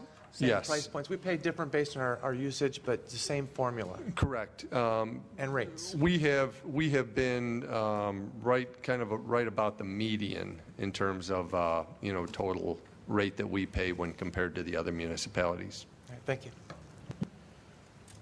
Councilman Fiesler? I appreciate Joe's question about IMEA, and I'm going to say something that, I appreciate the bottom-up analysis with natural gas prices, with overruns from Prairie State, with the weather and all that. But I, for one, am not going to be in favor of passing along a 15% increase to our customers. The only power you have in a negotiation is the power to walk. Okay? And we need to negotiate with IMEA as though, and we do, have the power to walk. Okay? I'm pretty convinced, having looked at this for the better part 2-3 years now, that there's been mismanagement in IMEA. And I think they could have done a much better job controlling costs of Prairie State. I think they were responsible for delivering data to us that went into our rate study that didn't hold up. I look at the board of directors at the IMEA, and I see that they look like they're in lockstep on so many different levels. And so I don't think there's been the kind of vigilant leadership that was needed there. And so I think there's a lot of vulnerability on their part for delivering on the contract. So I think what we do is tell them we'll accept some increase. I'm thinking 5%, and just pay it. And then let them figure out where to get the other 10%. Maybe it's dipping into their reserves and giving a loan. But I think that to pass along a 15% increase would be a mistake, just to bend over and take it. We're not going to do that. If we owe them, they're going from $100 million from Naperville, and they want $115 million a year, right? So they're going from about $800,000, $850,000 a month, and they want the better part of 1.2 million a month. I say we just cut them a check for the 5% more. Let them come back. Last week, when we each sat with the IMEA leaders, I got zero confidence about them. Pushback. Couldn't even answer a simple question about how many 100-watt light bulbs would a megawatt run. Do you remember that? How many 100-watt light bulbs would a mega? It turned out to be 10,000. The two IMEA guys couldn't even say, zero confidence in them. And they know it. Okay? I made it very clear to them. And I told them that the onus was on them to come back and tell us how they were going to help us not pay that 15%. So I think we just pay them what we think is fair for us and let them find a way to absorb the rest. We're 1/3 customers. As Joe said, any of us gets a bill for 15% more, and we're 1/3 customers with, by the way, we are almost powerless on the board. And shame on everybody for not giving us the kind of voting power that 36% should get us. Okay? We don't even have veto power. We don't even have the ability to have more than one vote unless there are 5 negative votes on something, right? So, for example, the president of this IMEA got a raise this year, okay? And Mark voted against it. Just 1 out of 5. Okay? That's got to change. And the only way we change it is to be willing to walk. Thanks. Councilman Worley. Thank you. Did you want to respond? Okay. I can do it now or I can do it later. Well, I was just going to say, and this is why lawyers are lawyers. Bob, or Councilman Fiesler, I certainly appreciate what you're saying, but they have lawyers too, and it would only become a more expensive thing to do. While I agree with you in concept, I think in execution of the concept, we would absolutely get crushed. So first off, I want to go back to Councilman McElroy's point of why IMEA and why the 27-year timeline. It has to do with volatility. We want to make sure that, you know, the things that we were talking about, we want to do our best to control those, but it also has to do with debt issuance, asset life, things like that. So 27 years was the timeline of when things financially, if you look at it over that timeline, we're not going to issue 20-year bonds and then get out of a deal in 10 years. So it was dollars as to why it was 27 years. As far as the increased involvement with IMEA, as much as Councilman Fiesler wants to walk, I think that's not the right answer, because I still think this is the right way to do it. However, the increased involvement with IMEA, when we're talking about refinancing, you know, they have $500 million in GO bonds that are coming up for refi in 2016? 17, somewhere out there. I mean, so these are the types of things that they need to hear pressure from us. I mean, that's something we do on a regular basis around here, how to do things. And I'm sure they know how to do it. It's just they need to understand that these rates are not acceptable.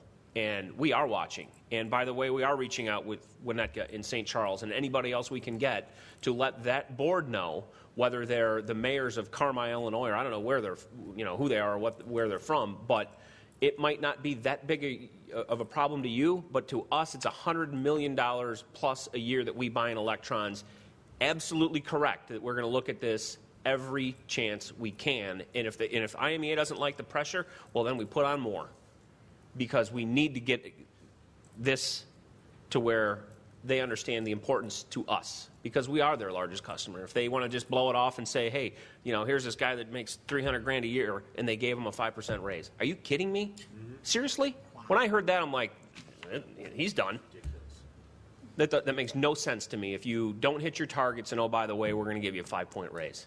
It's not how it works around here. Certainly we can't accept that to happen down there. So increased involvement with IMEA, yep, so much that they're really not going to like us. Okay, go ahead, Doug. Sure. You know, I had a chance to speak with Kevin Gaden after he had come up here.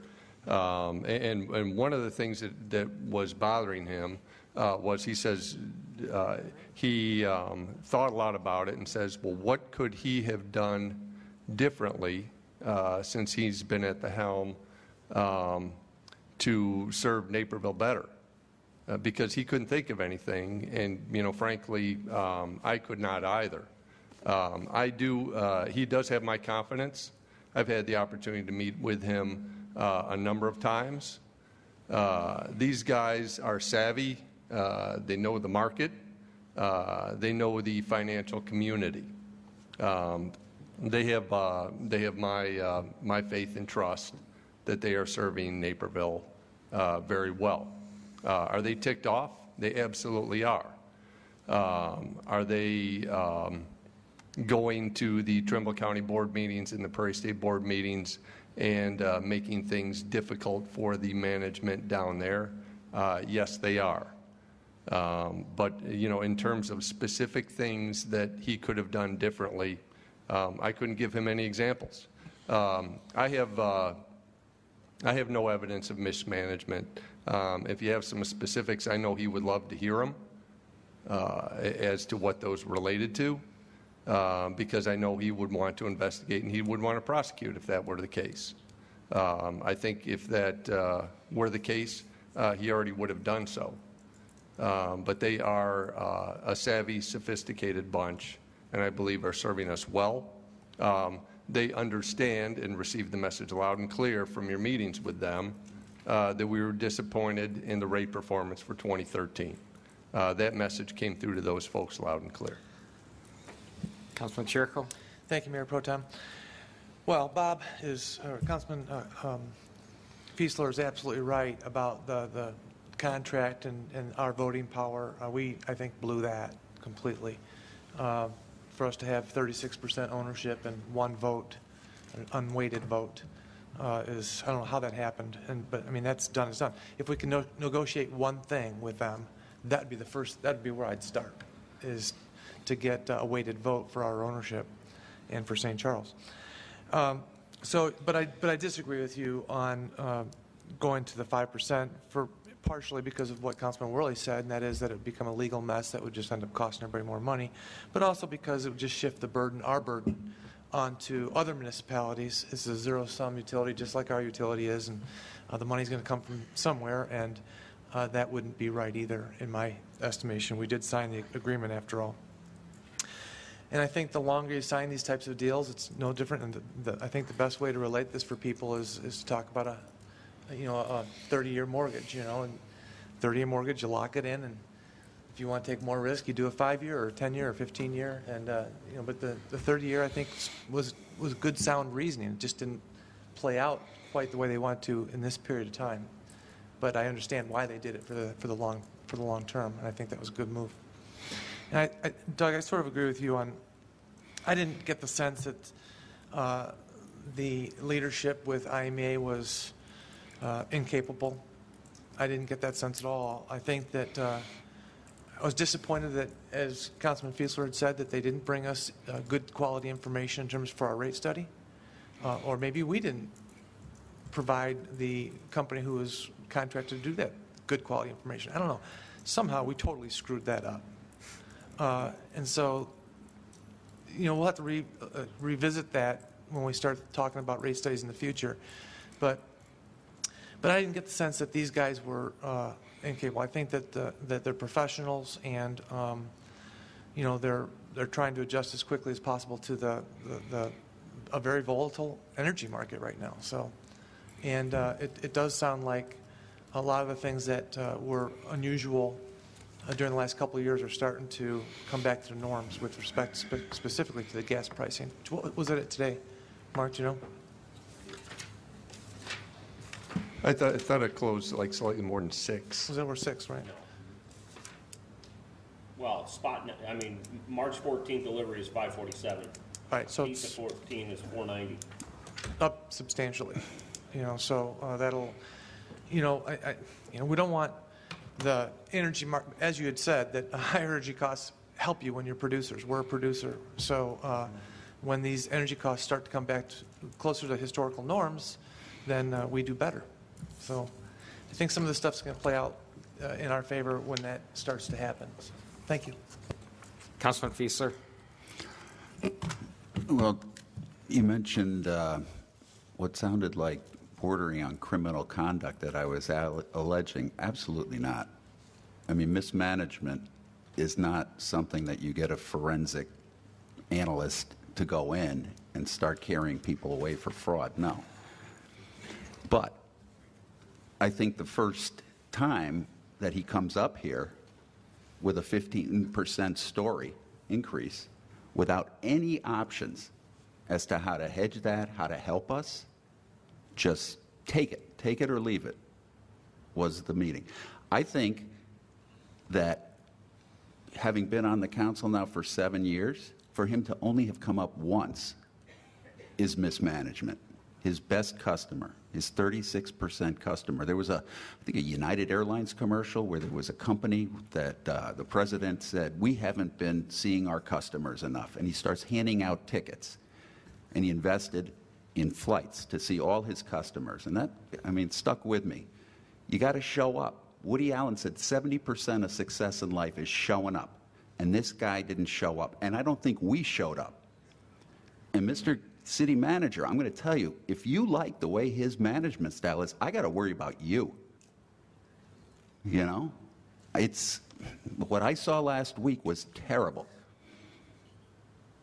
So I think the attitude, even on your part, has to be more of advocacy on our behalf and not just huddling with the IMEA board because we like the toys they bring us or the dinners they buy us or whatever the heck else we get when we go down there. You know what toy I'm talking about? The one on the mayor's desk up there. The nice trophy. Have you ever seen it? It's got stained wood and little barometer and a clock and the floaty. That's a $15 million trophy, I call that. Okay? That's what we get when we come back. And nothing else. I'm sorry. I'm hugely disappointed, as you can tell, that we've been basically sucking our thumbs for 7 years. Thank you. Councilman McElroy. Thank you. Well, Sorry. You lost me a little bit at the end there, Councilman Fee, so I understand your point, though, and your frustration. Question, the guy who's in charge now, Kevin, how long has he been on the job? 2 years. So lots of the stuff like that billion-dollar cost overrun was before his time, right? Correct. Correct. Regarding the 30-year mortgage, you know much more about financial stuff than I do, Councilman Cherko. But with a 30-year mortgage, you're promised exactly what your payment's going to be every month for 30 years, right? This sounds more like a balloon mortgage where you take the low rate going on and then hope for the best in 5 years. And in this case, the balloon popped. So I'm having trouble with that analogy. And finally, as to whether or not we can renegotiate, whether we, their biggest customer, can renegotiate, so you can point out that they have smart lawyers too, but I don't know that we'd get crushed. I think our lawyers are really smart, and I think that we should at least have them take a look at that contract and see what's in it. And if they come back and say, boy, this is rock solid, there's nothing we can do, well, I trust them on that, but I think it's worth looking. Response, Doug? Sure. Just a couple of things. With respect to IMEA, I've got to spend, probably spent maybe 5 days with Kevin. Gaydon, they were up here last fall and presented to the Public Utilities Advisory Board. Whenever they're somewhere in the area, they stop by. It's just that last week was the first time that we specifically set aside a day for the City Council to meet with them. It sounds like something that the Council would like to see more of. So if that's the will of the Council, we can set up a periodic time in which they come up, similar to what we had in the past, where people can just come in to visit with them, if that's the will of the Council. Councilman Kraus? Yeah, with my meeting, I wasn't too impressed with him, because one of the questions I asked him, please justify why you deserved a 5% increase after this terrible year when a lot of people are getting zero increases. And I couldn't get an answer from him. I asked him if he had goals that were established for him to meet, and I didn't get a direct answer. I asked him if he has goals for this next year. He said, well, yeah, but I said, so if you don't make them, do you get fired or what? I didn't get a response from him. One of the questions I asked, and I still don't have an answer, is when we did our rate study, we figured it was going to be $66. Okay? What happened to the second year? What happened to the third year? Right now we're paying $77.87. And I asked him, was it going to go down or what? And he says, well, it might go down $1.50. So what was our rate? I mean, has the rate been going up for the last 3 years? We started out at 66, or did we not? What was the next year? The last rate in the JRN contract was 66 and some change. The rate varies, was $71 in FY12, $73 in FY13, basically $78 in FY14, and then anticipating a drop to $76 for FY15. Okay, well then that raises a question. If we were above the 66, which our rate increase was based on, we already had a problem happening going back 2 years ago. Why didn't we do something about it then? We could have done something about it then. We did not need to. The year before, last year, we had, I think, $5 million of cash. The prior year, I think we had something like 16. Obviously, well, maybe not obviously, but if you have excess cash, even though your rate study is missing, there isn't a need at that point in time to adjust. But it was going up each year. Yes, it was. The alarm bells should have been going off. If your costs are going up, the margins are less there. We got to pay more for it, and we're charging less for it. Somewhere along the line, we got into the position where we're at now. No, you're absolutely right, and that's what that ate into the cash balance for the year ended last year, and that's why we're sitting here today for the workshop. Okay, thank you. Councilman Wentz. Thank you, Mr. Mayor Pro Tem. Doug, obviously we're not satisfied with a lot of the results we've gotten from the IMEA, and I think if anything came out of this last week's meetings is perhaps better communication lines. But in terms of moving forward, what type of additional responsiveness can we get from them? I mean, obviously a way to provide better feedback is to have more transparency with this organization, and the meetings, from what I gather, are all in Springfield, and we've got the three largest partners up here in the north, up in the suburban suburbs. Has there been any thought about possibly having some IMA meetings up here? Perhaps, God forbid, in Naperville or St. Charles or Winnetka, and also perhaps having further discussions with our regional partners. Specifically, what types of things are being discussed with St. Charles and Winnetka so that this doesn't continue happening? I mean, I know we're talking to them, but what strategies are coming out of this so that we can work through this in the future and perhaps see a better return on our dollar? I don't know if there had been talk about locating those meetings. IMEA, whenever we have asked, they've always been willing. So they would be happy to come up here more frequently. I think that would be warranted. They'd be happy to sit down, make themselves available to the city council. Obviously, the city council, as well as anyone, is always welcome to attend their board meetings, their monthly board meetings. But we can. I don't know if Mark knows off the top of his head whether or not they've had meetings outside of Springfield. Yeah, generally on the board meetings, they hold those in Springfield because it's central for those that are way down south in Metropolis and us that are in the north. So it is pretty central as far as all the board members, but it is something that we can talk with them about and see if we could potentially do that in the future. Rotate him around. Councilman Worley. Thank you, Mr. Mayor Pro Tem. Obviously, it goes without saying that I don't know if I'd want to be an IMEA employee right now, considering that the spotlight that's going to be shining on them. However, let's consider some alternatives here. So let's roll out the idea of us getting out of IMEA and selling our utility to ComEd, which all of that, to me, in a nutshell, would be a horrible idea. You look at our rate structure historically, we've beaten ComEd at their own game. Well, I'll say, 29 out of the last 30 years. You look at our SCADA index, and it's hands down we beat ComEd at their own game when it comes to outages. Let's talk about responsiveness to the customers.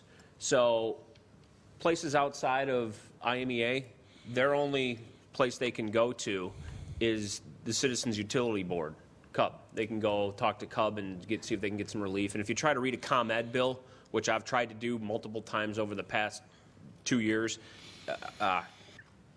you need to be a lawyer and an engineer, and even then you look at it and they make zero sense when you dive into the tariffs and all the laws they have going on there. It's crazy. So when you look at it in its entirety, did we have a bad year last year? Yep, we did. Does IMEA know that we're not happy with their performance? Yes, they are. Do I think we have a very good solution moving forward to keep the volatility of rates that our residential and commercial customers pay moving forward on the rails, so to speak? Yeah, I do. I think where we are in its entirety is a good place to be. Yes, it was painful last year. I pay an electric bill just like everybody else. But I would still rather be in our position than in somebody in the ComEd service area right now moving forward. So, nobody brought up selling this thing. Thank goodness, because that's an awful idea. You want to not be able to come and talk to your council about things and talk to CUB? Let me tell you how the response is going to be when you go talk to them, or better yet, go talk to ComEd about rates and see what their answer is.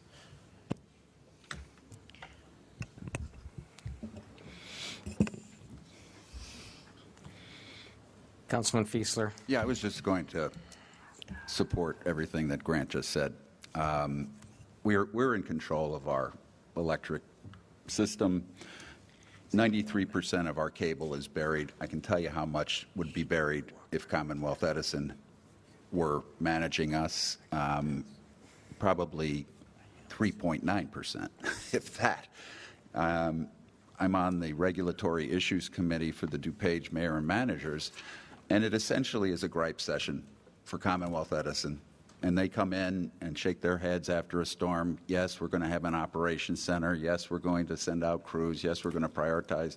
And then it's just the next storm, because of overhead wires. And I definitely think that our predecessors were wise to have held off selling the utility, as most did, between probably 1910 and 1940. Doug Kraus was right before. If we sold the utility, it would be like privatizing the parking in Chicago, privatizing the Skyway, privatizing Midway Airport. I mean, we'd cash out, and then we'd be at the mercy. But, at the mercy. We're at the mercy right now to a certain extent, And I do think, no doubt I'm being the bad cop up here, and I'm plenty reason, I think, to do that.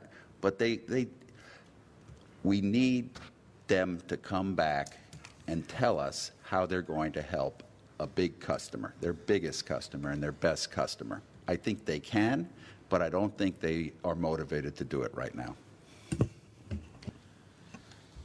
Councilwoman Broadhead. Thanks. I've been trying to look at these figures of increases in the past. This is back before IMEA, looking at, I think I'm looking at slide 3,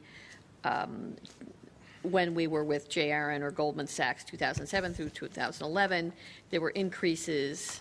And when that says 2007, is that like fiscal year 2007, 2006, 7, 7, 8, 8, 9? Okay.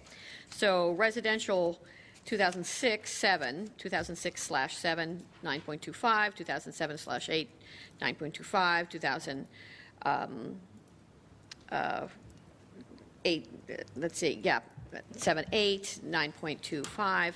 That last one was a typo. It's 9 1/4, 9 1/4. It should be 3 1/2 and 3. Okay, on so the residential oh, side. well, that's a big typo.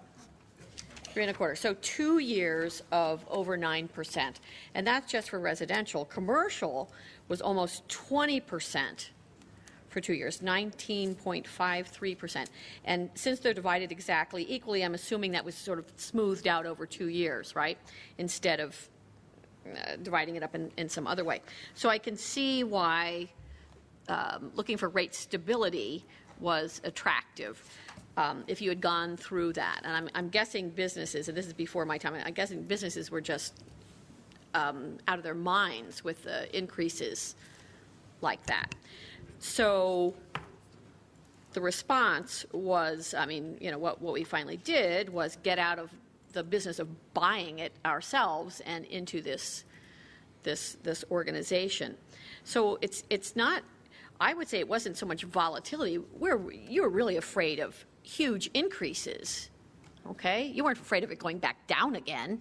That would be good. But you were afraid of these scary sorts of increases that you saw.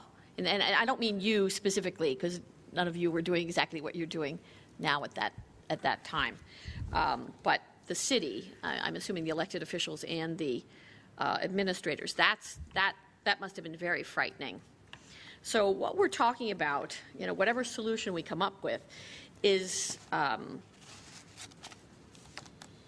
when we get to one of the next slides, we'll talk about some rate increase options.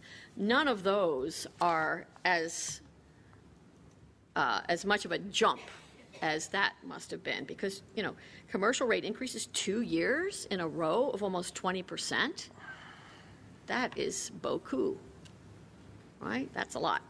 So, I guess I'm starting to understand a little bit more why IMEA was, or at least going to something else other than just buying the power ourselves was an attractive option. So and I'm sure one of the reasons that slide's on here to make this not look quite so frightening in comparison.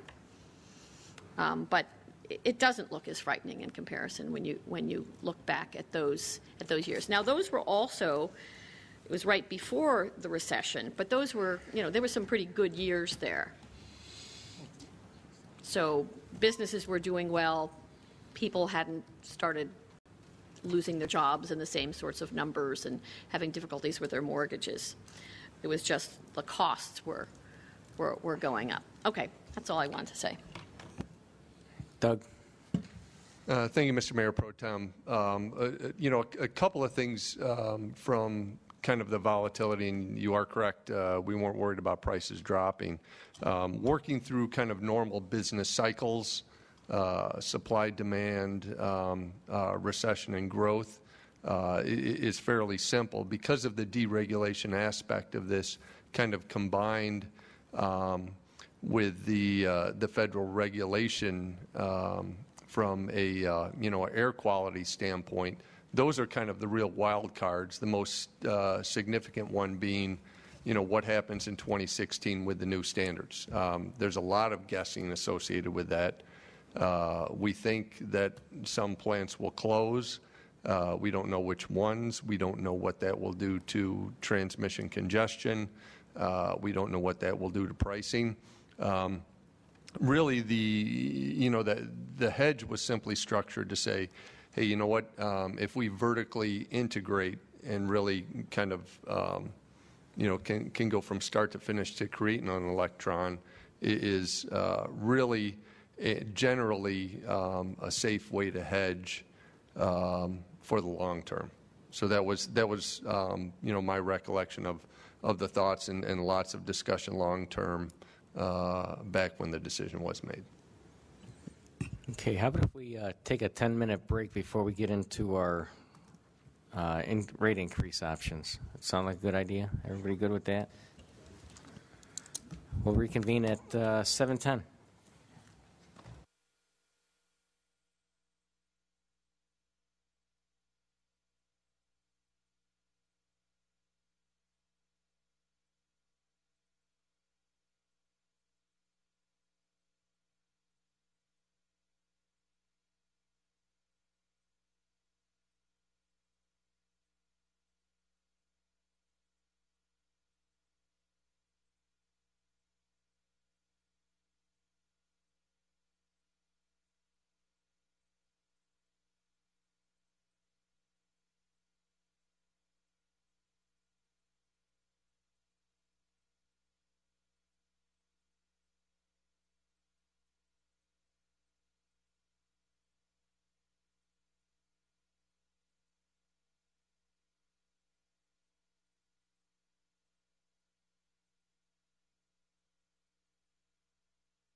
Where it's at, so electric takes it below 20. And then it's going to depend on what happens with CPF and IT.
Who are we missing?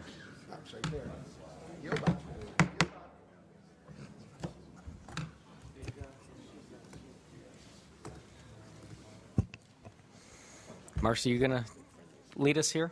If you guys are ready. Looks like you're looking. All right, go ahead. All right.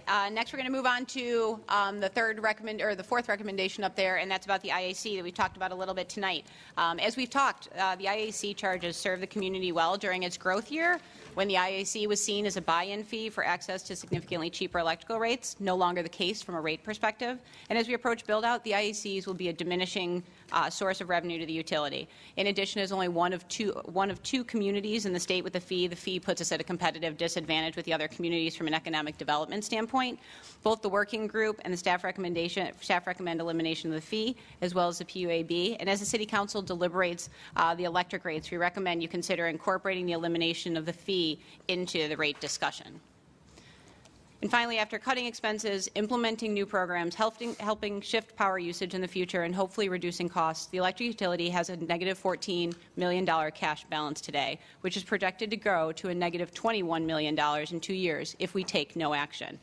In addition, the utility is required to have a 30-day operating reserve of $11.2 million, which currently has a zero balance. As a reminder, the City will begin the next rate study in the summer of 2015 for consideration by the City Council in the winter-spring of 2016 and implementation on May 1st, 2016. The term of that rate study will be 3 years as opposed to the typical 5-year horizon that we've used due to the volatility in the markets. Any rate increase due to the elimination of the IAC would be in addition to the increases that we're going to discuss just momentarily. Those are not factored in. We've evaluated a number of options for rate increases over the next 2 years, and we've been conservative in our projections.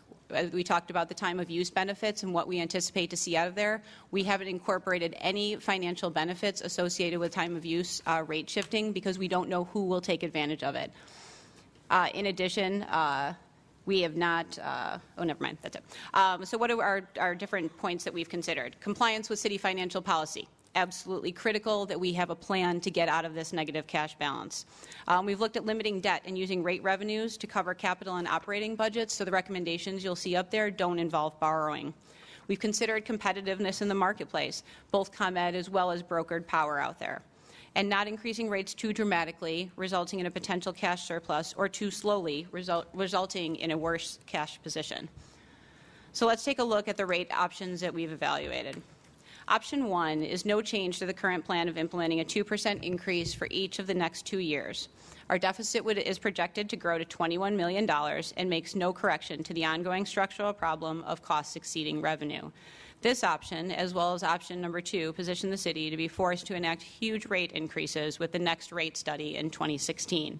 This option is not endorsed by staff. Option number 2 builds on number 1 a little bit by just limiting further losses by implementing a 3.5% rate increase this year and a 4% increase in 2015. The cash balance at the start of the next rate study would be approximately the same as we're sitting at today. Staff does not endorse this option either because it doesn't solve any of the existing cash deficit, and if outside factors underperform, our deficit grows even larger. I'd like to go a little out of order and skip to option number 5, which is at the complete other end of the spectrum, but is also not recommended by staff. This option would solve the negative $14 million cash balance, as well as reestablish the $11.2 million cash reserve in the next 2 years through a 9.5% rate increase in 2014 and a 10% rate increase in 2015. This positions the city to over-collect if outside factors perform better than anticipated. In addition, based on projected costs, the city would then reduce rates in 2016. This recommendation would also put our rates above our residential rates above ComEd. Staff would recommend solving the problem over a longer period of time with smaller increases to limit the impact to residents and businesses as much as we possibly can. That leaves us with options 3 and 4. Option 3 is projected to rebuild $10 million of cash in the next 2 years through a 6% increase in 2014 and an additional 6% increase in 2015. Would result with an approximate negative $4 million cash balance at the beginning of the rate study. This option amortizes getting to a zero cash balance in 2 to 3 years, closer to 2 years if outside factors overperform. The risk is underperformance resulting in a negative cash balance greater than $4 million in 2016. This rate increase keeps us below ComEd residential rates. Option 4 is projected to rebuild all $14 million of cash in the next 2 years through a 7% increase in 2014 and a 7% increase in 2015. This option amortizes getting to a zero cash balance in 2 years and beginning to rebuild the cash reserve if outside factors overperform. The risk of underperformance results in a small negative cash balance in 2016. This rate also keeps us below the residential ComEd rates. Staff recommends City Council consider option 3 and 4 as potential solutions. So what do all these numbers mean to the average homeowner? The average homeowner's electrical bill is $92.79 today. If we pursued option 1, the bill would increase about $1.65 each month in the first year and $1.65 each month in the second year. Option 2 would result in approximately $3 per month in the first year and another $3 in the second year. Option 3 would result in an increase of approximately $5 per month in the first year and $5 a month in the second year. Option 4 is a little bit more with that 7% increase with approximately $6 per month in year 1 and $6 per month in year 2. And finally, option 5, which again is that larger increase that solves both the negative cash and the cash reserve, has the largest increase with an $8 increase per month in year 1 and an additional $8.50 per month in year 2. As stated earlier, we don't take these recommendations lightly, and we've eliminated costs as a first step everywhere that we've looked. I know it's been a significant amount of information, and we're happy to answer any further questions. Councilman McElroy. Thank you. When I came in here tonight, I was leaning towards option 4. And Marcy, could you go back one slide?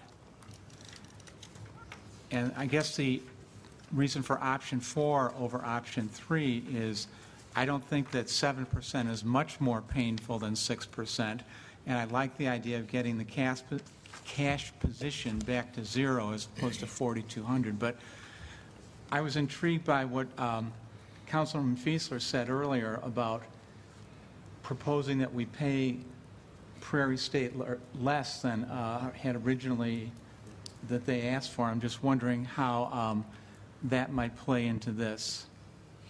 And I guess that's a question for both Councilman Fiesler and for staff. Not everyone at once here. I will. Well, let's have the Is that okay? professionals You want to do it answer it differently? Okay. first. Yes. Wait, I'm a professional. We've heard your side. Let's hear it from the staff. Well put. Mayor, he's mayor. Well, you know what? We entered into a purchase power agreement that says we will pay our bills within a certain period of time, and that we will purchase 100% of our power from IMEA. You know, without a change to the contract, it would be staff's intent to honor the contract. So I don't know how that works without breaching the contract. Right. Well, Okay. Councilman Fiesler. Thank you. You're assuming that the contract remains as it now is. I don't think it's a question of honoring a contract. I'm a question, what contract? You know, there's performance on both sides. And if there's lack of performance or underperformance on one side, then I don't think we pay. It's similar to the Calico thing. We don't pay vendors who underperform. I'm not saying stiff them, But I'm saying we need to apply pressure, and there's no other way except in the wallet. And I'm saying I don't know that that's the way to go, but I think it's worth asking legal to check it out. Councilman Chirico. Thank you, Mayor Pro Tem. The problem I have with 3 and 4 is this, is that both of these are recovering, accumulating cash. It's going to be positive cash flow to try to make up for the hole we're in, right? But there's no sunset on it. So that means in year 17, we're jumping off already in a position that's significantly higher than it would be if we were just trying to be cash neutral, which is what the utility is supposed to be doing, okay? So that would mean we'd either have to do a rate decrease, which wouldn't happen, or you go zeros and let it try to catch up. But how do we justify that? I mean, how do we justify that? A couple of different things. Yes, trying to recover cash, but again, not too aggressively because we don't want to be in a position to overcollect. Going into the rate study, we'll still have to rebuild that $11.2 million cash reserve, which is not factored into option 3 or 4. In addition, one of the things that's been cut extraordinarily back in the next 2 fiscal years is our capital budget. We would not anticipate going forward that we're going to see capital budgets around the $5 million mark. We don't know that they'll be at the $12 million mark, but we're going to have someone come in to help us understand what that dollar value looks like. We took projections out another couple of years, and this does not generate excessive cash in the next 3 years beyond that based on the projections that we see now. But again, those are 3, 4, and 5 as far as years out. We don't think it puts us in an over-collection position. I'm leaning towards number 3. I think this would be the least amount of pain on the residents, and it continues to keep pressure on where it should be, which is on the expense side, and shows some improvements in our cash position, but we're not solving the problems on the back of the ratepayers. Councilman Kraus. Well, I'm coming with a different alternative, and that's either do 5% or go up to 6%, eliminate the IAC completely with that 1%, but then we go out right away and do a rate study now. I mean, so that it'll be in place so that it can go in effect on 5/1/15. Waiting 2 years and knowing all the situations that are going to take place in 2016, when we do the study during the summer of 2015, we still can't address those issues. So it's better that we address them now, the rate now, and do 1 year, say this is what the increase is, and then let's get it verified what we need to be at. So I would strongly suggest that we go into a rate study right away, because it's going to take, 6 months, 9 months? So it should be in place by May 1st, 15. But I think if you want to either do that 5 and then go up maybe to 6 and get rid of the IAC thing right away would be my recommendation. To Councilman Kraus's point, when was our last rate study and what was the cost associated with it? It was at the end of 2010 and early 11 when we performed it, and it was right at $100,000, as I recollect, Okay. on the study. My point is I'm a little hesitant to do that because here we are in this position. So to me, that rate study didn't do much for us in this position here. So I don't know if I'm ready to run out there and do this again and go through this again and throw that money away. That's just my point. Councilman Worley. Thank you, Mr. Mayor Pro Tem.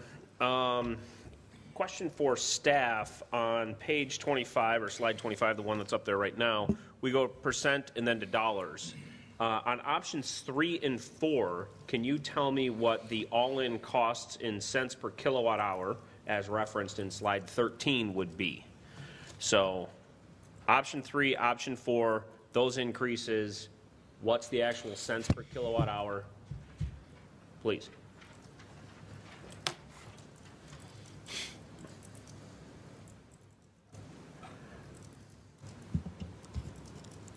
Linda's putting the spreadsheet of the charge per kilowatt hour for all of the options for each of the years up there on the document camera. Okay. Well, you're switching that. I'm going to ask some follow-up questions or try to build a case, however you want to look at it.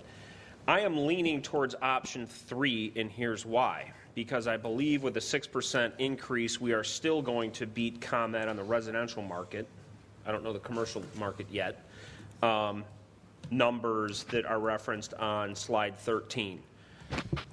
I know that's not the best way to go about it, but I want to at least remain the less expensive option between the two, between us and ComEd. So I think the 6%, well, I can't read that. You know, maybe if I was 22 again, my eyes might work that well, but There we go. okay, so option 3 is 10.05. Am I reading that right? And then, oh no, it's 1058 to 1115 and 1067 to 1133. Still keeps us below ComEd. So there's point 1. Now that leaves us a negative about $4 million in our cash position, which gets actually to Councilman Fiesler's point.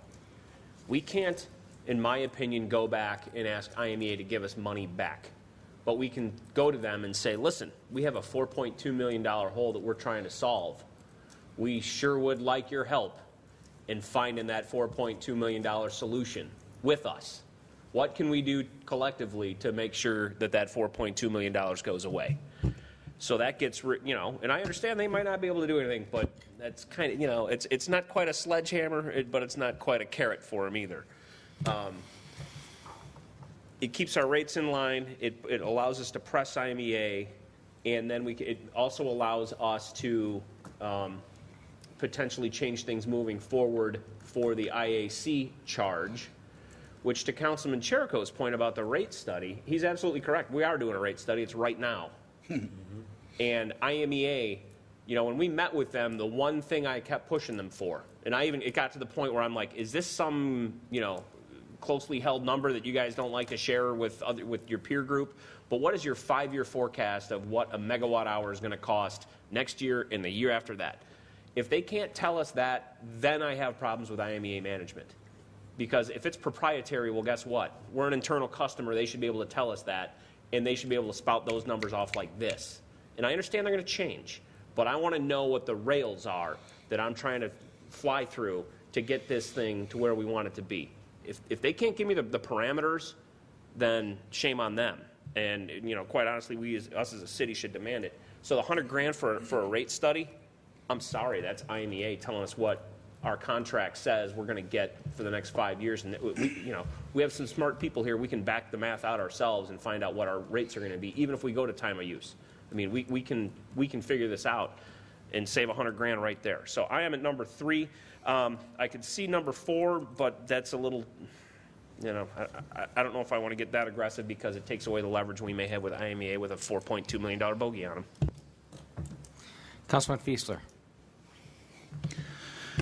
Well, I kind of like that.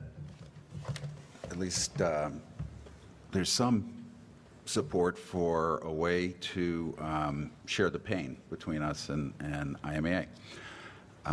And like I said, I got no confidence last week that they have thought through any way they could help us. I've thought through some of the things. They've got a reserve fund, could make an interest-free loan. So when good times come, our excess or our positive could pay back that loan. Maybe I have too superficial an understanding of this, but as far as I can tell, this $21 million negative, if we kept things the same, is roughly $850,000 a month.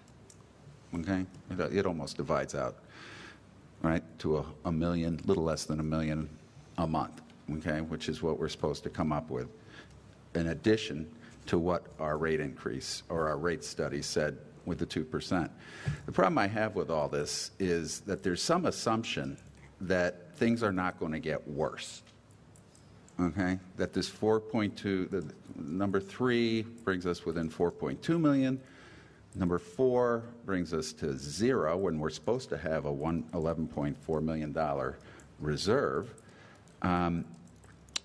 One of the questions I have is, if we're going to be running negative up until end of FY16, where is the money going to come from that we're paying our bills? Where are we getting that?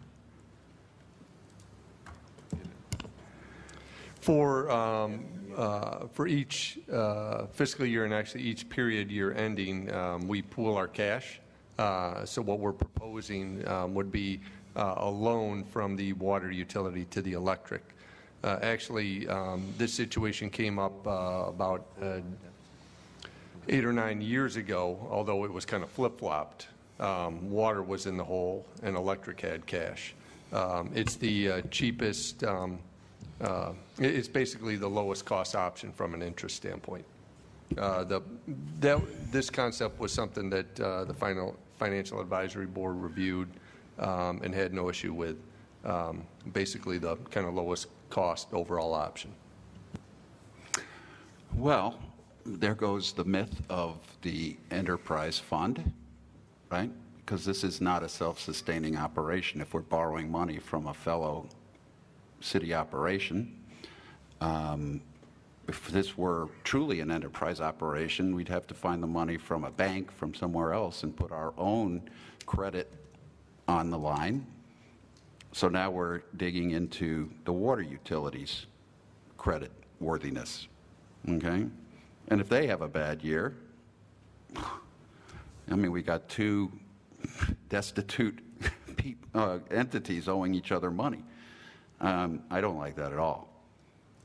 I really don't like that at all. And as a matter of fact, where in any of these materials does it say we're going to borrow money from the water utility? Is it in the fine print somewhere? No, it's tab 8. Yeah, I know, but it's not in any of these slides. I think that's huge. I think that's a whole policy thing. The policy is we don't have an enterprise fund. We just kind of slush the money over from one operation to the next. You know, I disagree with the way you view it. We have precedent of it. It historically has been through our auditors. The reason we do it is because it's better than the option. The option would be going out to a bank and paying 4% as opposed to 2.7%. It actually winds up being better for the water utility as well because with their cash on their books, they could earn right now about 1%. And instead, now we've provided them an option where they can earn 2.7%. But you have to admit this is not an enterprise operation. So are we going to stop saying that for once? Not going to. The enterprise fund is an accounting term, and interfund loans are allowed I'm not saying they're in not. governmental accounting. I'm not saying they're not allowed, but the whole structure that we describe to our residents about this sustaining itself and water sustaining itself and nothing slops over to the operating, it's a myth. So let's stop perpetuating it. I just don't, this whole thing has me completely frustrated. Councilman Wentz. Thank you, Mayor Pro Tem. Before weighing on options, I wanted to perhaps pose a question to perhaps be devil's advocate to Mr. Fiesler's position. If we're looking at potentially withholding payment from IMEA, don't they hold the ultimate veto power of perhaps denying us some of our access to power? And does that then force us to shop elsewhere at potentially a higher rate through ComEd or other resources? I mean, can't they pull the plug on us if, in fact, we decide to do that? They cannot prevent us from getting power. Okay. The power that we have comes from the Naperville node from the PJM grid. We could go out and contract with someone else to pay them for it. However, we're still under the obligation to IMEA to pay them for our energy usage. Okay. All right. I concur with Councilman Worley and Chirico. I think that option 3 probably makes the most sense. And looking at slide 26, I extrapolated out what that would mean on an annual basis if we're looking at option 3 versus option 4. It means an increase of about $60 per year in your bill in the first year, and total of $120 in the second year versus $84 and $150 in the second year of option 4, which may not seem like a lot, but it probably seems like a lot to the average consumer. I think if you're looking at it over the long haul, the main difference between the two is it looks like option 3 does not build a component for a cash reserve. But I just had a question, though, that there was, it says that these rates and these cash positions are looking at better than expected performances, makes greater impact on resolving cash deficit. Are there any, I mean, are these assumptions conservative, I guess is my question, rather than looking at market forces as we know them now? Do we have any indication that these numbers may be realistic as far as where we'll be? Is it negative balance of 4.2, or do you think that that's, if the market performs much better, if there's perhaps a milder winter, the next couple winters, or even one of the next two, will that number, $4.2 million deficit, perhaps be even lower? I guess is my question. Yeah, what's the upside? Thanks.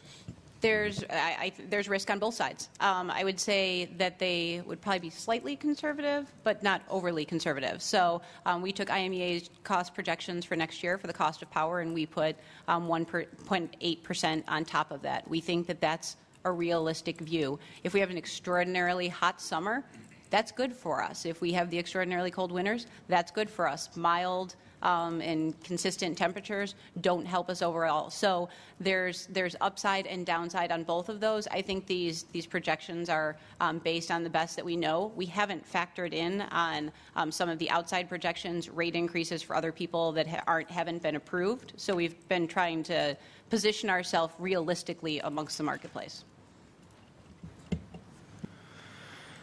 Councilwoman Broadhead. Thank you. I am leaning, I think when I came in here, I was leaning to option 4, and now I'm leaning more toward option 3. But perhaps you could tell us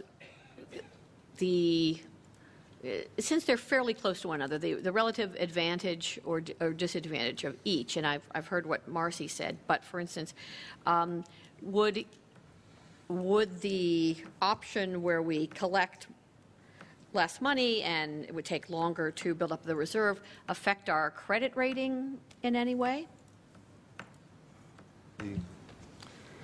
We do not expect a choice between option 3 or option 4 to impact the ratings house's opinions on the city of Naperville's debt. Really the difference, because the two are very close, over the 2-year period, option 4 just means that, hey, when the rate study is done, if these numbers play out, the rate study will not have to incorporate accumulating an additional $4 million. It would be, obviously, it would be a little bit better going into the rate study with option 4 than you would expect with option 3. I mean, it's faster, but is there any real disadvantage in having it be a little slower by choosing option 3? Well, the ratings agencies will always look, they like cash.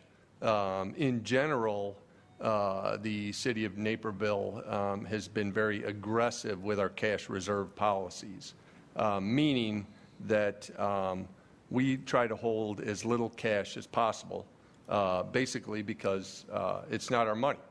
It's the property taxpayers' money. It's the ratepayers' money. The attempt is really just to kind of balance that while still maintaining an excellent rating. But again, is there any, to you as a staff, is there any great difference between the two options? Just $4.2 million. Okay. That's the only difference. Fair enough. Well, my question is,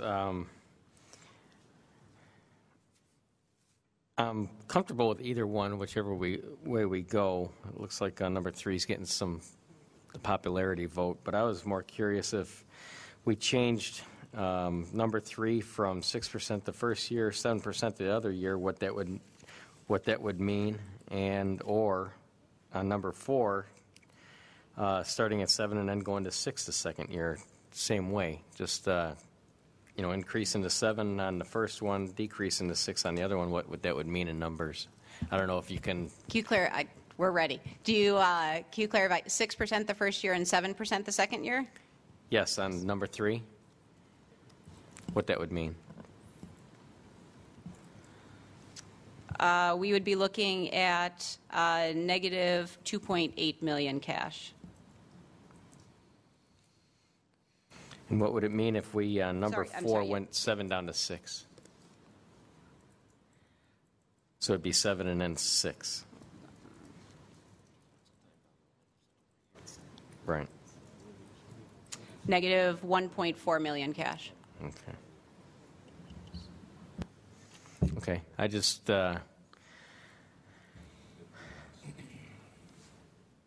reason I ask is because I'm in between 3 and 4, and I was just wondering if I could get an in between liability as well, because as much as I want to have a little bit of liability for the same reason as these guys do, I don't know if I want it at 4.2, but maybe something a little more palatable just in case water has problems or something down the road comes up and gives us a smack in the face we didn't want, and I'm just trying to reduce that liability if we can. Go ahead, Doug. One point, and then just kind of one statement.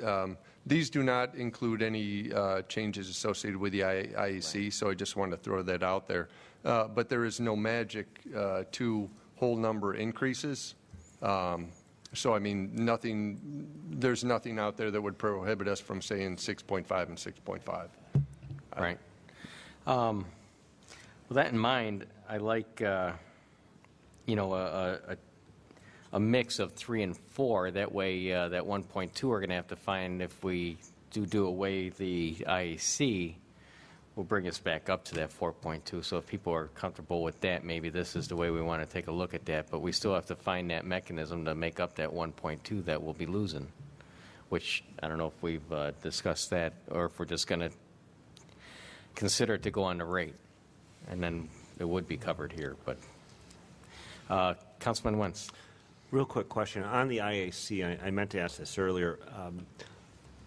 Maybe you do have this number readily available. Over the last 2 or 3 years, I'll say the last 3 years, do you know how much revenue we've generated from the IAC, say, for fiscal years 11, 12, and I don't know if 13 would even be available? I mean, is there a realistic number you can plug into that as this phases out? If you give us 1 minute, we can look it up because we do have it. I will tell you it's bounced around quite a bit, especially as we take a look at the last, say, 5 to 7 years, especially the impact of the recession. I know this year we are trending significantly higher than the 1.2 million, but we want to take a look at the average of what we believe would be a realistic number going forward. So give us just 1 second. And maybe for future reference, I don't think we have a Q&A for workshops. But this would have been a Q&A question I would have raised, but I didn't know if that's common practice. But I think it's something hopefully we would know so we could be realistic with the numbers. You are welcome to meet with staff and ask questions, though, outside of that. Councilman Chirico. Thank you, Mayor Pro Tem. I think we're sort of splitting hairs a little bit here with, whether we do a hybrid of 3 and 4. I'm fine with that. I think the concept remains pretty consistent. I would definitely suggest that we eliminate the IAC charges. I'd say just do it. And if you want to do 6.5 or whatever number in this neighborhood, I think that from my perspective, we still want to stress the system. It's important that we, whatever shortfall that there is, we make it up through efficiencies, better management at IMEA, better management within our own utility, and as opposed to just taking the easy way, which is a higher rate increase, which lands directly onto the shoulders of the customers. So, I'd support your recommendation of a, 6.7 or 6.5, 2 years or thereabouts, eliminating the IAC, and I think that accomplishes, and I think it still, to Councilman Worley's point, keeps us below ComEd. And as well, like if we were to go to number 3, the numbers came out at 2.8 if we increase the second year to 7, but if you add on that 1.2, then we're at a $4 million liability, and that's kind of right next. Yeah, that's where we are with the 4.2 right now. So I mean, if that's a comfortable liability that people are willing to. 6.5, 7. 6.5, 7, or 6? Or 6, 7, I'm sorry. 6, 7. And get rid of IAC. Yes, fiscal year 13 was 1.6 million. Fiscal year 12 was 484,000. 11 was 611. Again, the heart of recession. As we took a look in 2006 through 2009, it usually ranged between 1.5 to 2.5 million. This year, when we looked at it in so far this fiscal year, we were already at 1.3 million by November 1st, so in the first 6 months of the fiscal year. But again, this year was a big jump up. 6, 7, no IAC. Consensus on the 6, 7, and no IAC? Looks like the ayes have it. Will this be on next? I'm sorry, Mr. Mayor. Councilman Worley. Will this be on Tuesday's agenda, or are we waiting 2 weeks? We would run the council recommendation through the PUAB, so Okay. it would be basically the second meeting in March. Okay, thank you.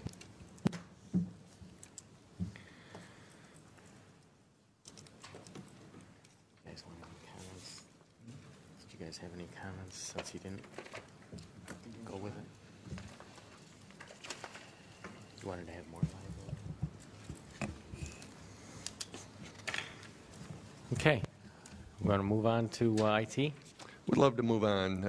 Pamela, Me too. Pamela Fieber is making her way to the microphone. And just to remind council, this is kind of a follow-up. Staff asked for some additional time based on the questions that came up during the first CIP. So with that, would like to turn things over to Pam. Good evening, Mayor Pro Tem and members of the City Council. I'm here to present additional information regarding the Enterprise Resource Planning Migration CIP request. The ERP is the backbone of all financial, payroll, permit, license, and utility billing transactions. It facilitates information flow between all departments and manages the connections to customers. For example, this slide shows what our employees see when they sign into the current system. The next slide is a requisition. Here, the employee will enter the request. The supervisor will receive an email alert that a rec has been entered and is ready for approval. Once approved, the rec will follow a set workflow for other department approvals and ultimately land in purchasing, where a purchase order is generated. The information in this requisition is also populated into the accounting and budget sides of the ERP, where the bills are paid and the departments can monitor their budgets. This is just one example of how the ERP facilitates city business on a daily basis. So why are we requesting an ERP? Our current vendor has introduced a new Windows-based platform and will no longer be marketing the version the city is on. Staff has already experienced a reduction in support, and we anticipate that that support will continue to decrease as more clients move away from Naviline. The city implemented the SunGuard in 1990. That may not seem like a long time ago, but here are some examples of the technology that we were using 24 years ago. The most recent upgrade in 2000, where we migrated to Naviline from green screen and added a new HR system and new reporting tools. Here is what we were using just 14 short years ago. Although some enhancements have been made over the years, the fact remains that the existing ERP is losing support, and e-government initiatives such as single sign-on, online permits, online utility billing are not possible on our current platform. So, how do we begin a migration? Last year, we released a request for information soliciting feedback about ERP platforms and functions. The responses will form the basis for next year's request for proposals, where we will select an ERP vendor. The consultant that is requested for fiscal year 15 will be a dedicated, experienced resource that will first perform a citywide needs analysis and then stay on to assist with the RFP process. Since the last workshop, we have been in contact with the City of Aurora, who is slightly ahead of us in their ERP migration. Aurora contracted with a consultant for 11 months at a cost of $147,000. We anticipate a phased approach similar to what was done in Aurora.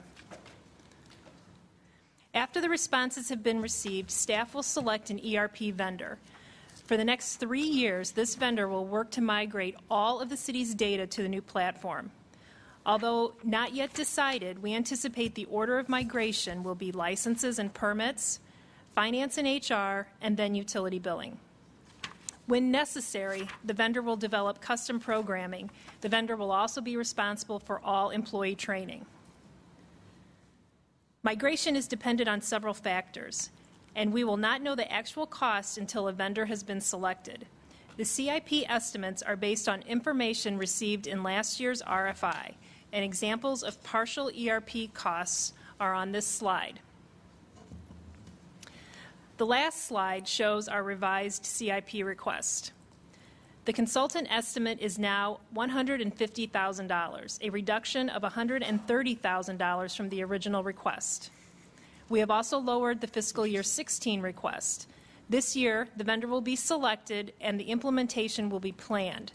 Some actual migration may occur in fiscal year 16, however, the bulk of it will occur in fiscal year 17 and 18. And with that, I'll answer any questions.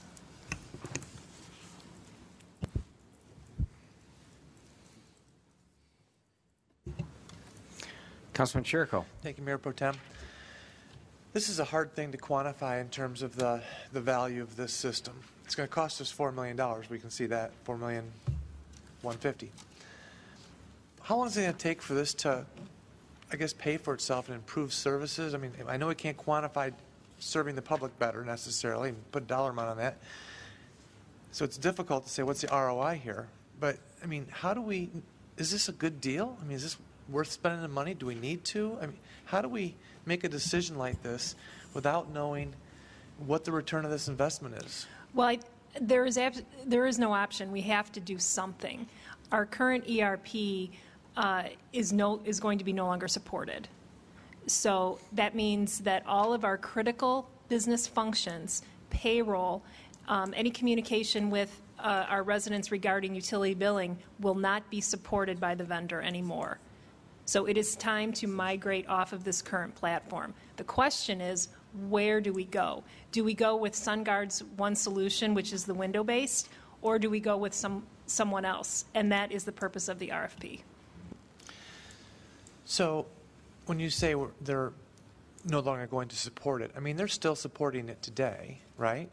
We have a contract, service contract, maintenance contract for it, and they're going to be supporting it next year, right?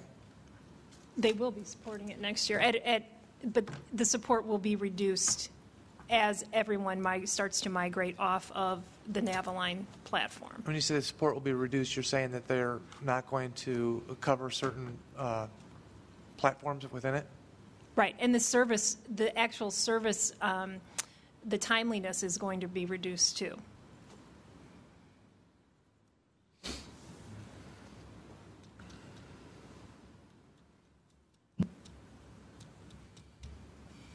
Done? I'm done. Thank you. Anyone else? Councilman Kraus. Well, with the technology changing as fast as it is the consultant going to be able to direct us to something that might be more cost-effective? Well, our current platform we've had for 24 years.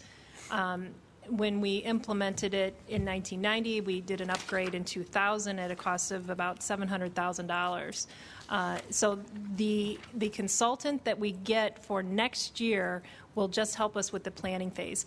The actual vendor that we contract with in the following year will be the one that is going to lead us, hopefully, for the next 24 years for the platform. Okay.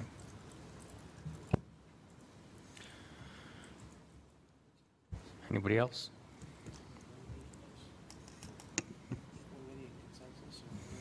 What are you looking for tonight?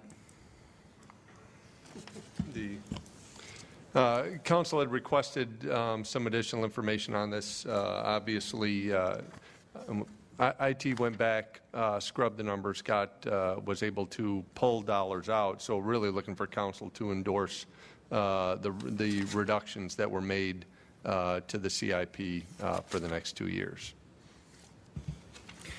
I got one question. Estimated cost, number of employees, what is that referring to there? That would be referring to the payroll support. So, for example, if we had 10 employees, the possible cost to support our ERP would be less than if we have 900 employees. Okay. So with this process, this is also going to help in permitting processes, and you can do them online and everything now. So I mean, There'll be an entire e-government module or initiative. We'll be able to items that we want to do now, the online billing, the online payment for licenses and permits. The ERP will not support that currently. It's just not that type of, it will not support that type of function. If we stay with SunGuard and go to their one solution, a Windows-based, it will support that. We also want to look at other options that are out there that will support the e-government initiatives. Okay, now I got to ask a bad question. So with this system, if we went to the SunGuard or something, is that going to actually replace employees? Basically, if you can do everything online as far as permitting and everything, then no, there's still do we going need to the have staff here. There still will have to be employees to process the requests. For example, in the clerk's office, just because people are requesting their amplifier permits online, there's still a person that is administering that system. Okay, so would you need 3 people to do that, or could you now do it with 2? Or I mean, it's hard to say. We could like the to volume Steve's point. What's the ROI, and what are we gaining here? The volume of permits may even go up because ease of use. People can start doing their applications online on their phones, and it may eliminate. Well, it will eliminate a trip to City Hall, which some people may find inconvenient, and they just don't bother. Okay. Councilman Fiesler. Any of this cloud-based? At one point, I think I and maybe a couple others thought that would be a policy decision, so this is all resident on servers in-house. And you'll let us know if there's some movement towards... You will be informed, and you will be involved in any decision. And I do mean movement towards putting Absolutely. stuff on the cloud. Thank you. Yes, you will be our first call. It's getting cloudy here. Councilman McElroy. Thank you. In general, I'd like to be behind the curve on tech stuff because it gets better and cheaper the longer you wait, but it sounds like we're pretty far behind the curve here. Also, is this not one of the 3 results or recommendations of the strategic planning process that we just got done going through? This isn't necessarily a result of that, but it will support. That's what I mean. Yeah, it will support It's an it. implementation of. Right. Regardless of what the strategic plan initiatives had been, this would still have to be done. Thanks. Okay, no one else? Then I guess we're looking for consensus. Okay, thank you.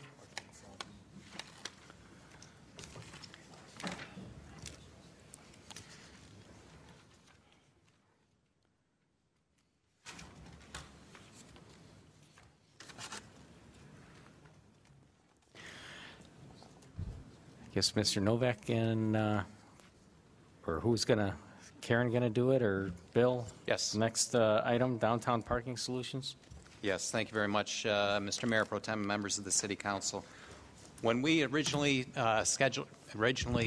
programmed this, it was a very aggressive schedule, trying to get everything done, designed and built.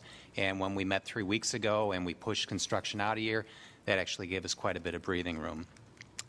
So the rise in parking demand continues to go up. Even what we were looking at before was using Water Street as our little window that we could knock down the CPF.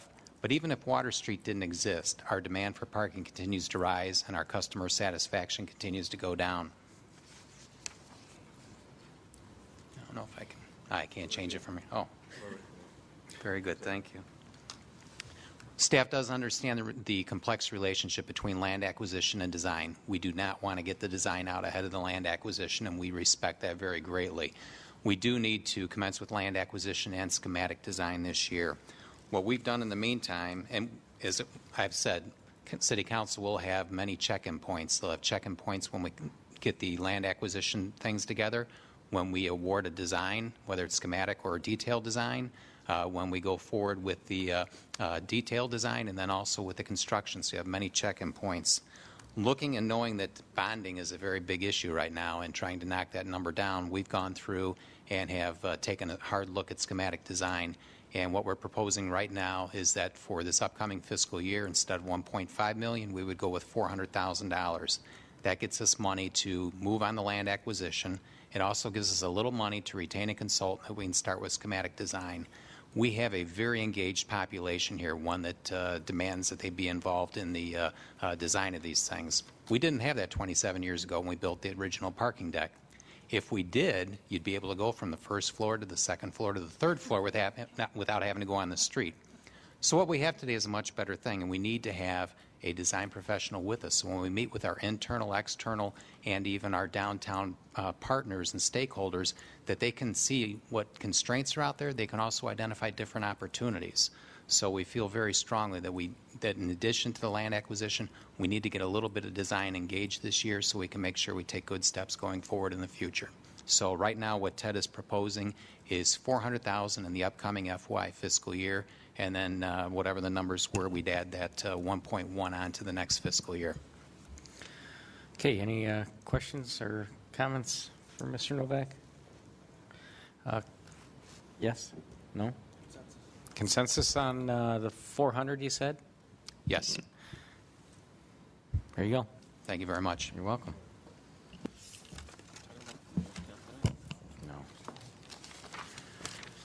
No. You want to make a statement, or you want me to address it, or how would you like to go about the mayor's compensation? Either way, you can handle it, sir. Yeah, I was just going to make a suggestion. I think the mayor should be present when we discuss this, and I was just going to say keep it active in our workshop process, and hopefully the mayor will be joining us shortly, and we'll be able to, address it. So until that time, I'm just looking for a continuance of the mayor's compensation. Consensus? Or do you have a comment? Consensus? Okay. Councilman Worley? Motion to adjourn. Well, Second one. got anything? Just real quick, we'll move mayor's comp to the March 10th. March 10th? Okay. That all you have? Yes, sir. Okay, I believe we had a motion to adjourn in a second. All in favor, say aye. Opposed? Ayes have it. Thank you.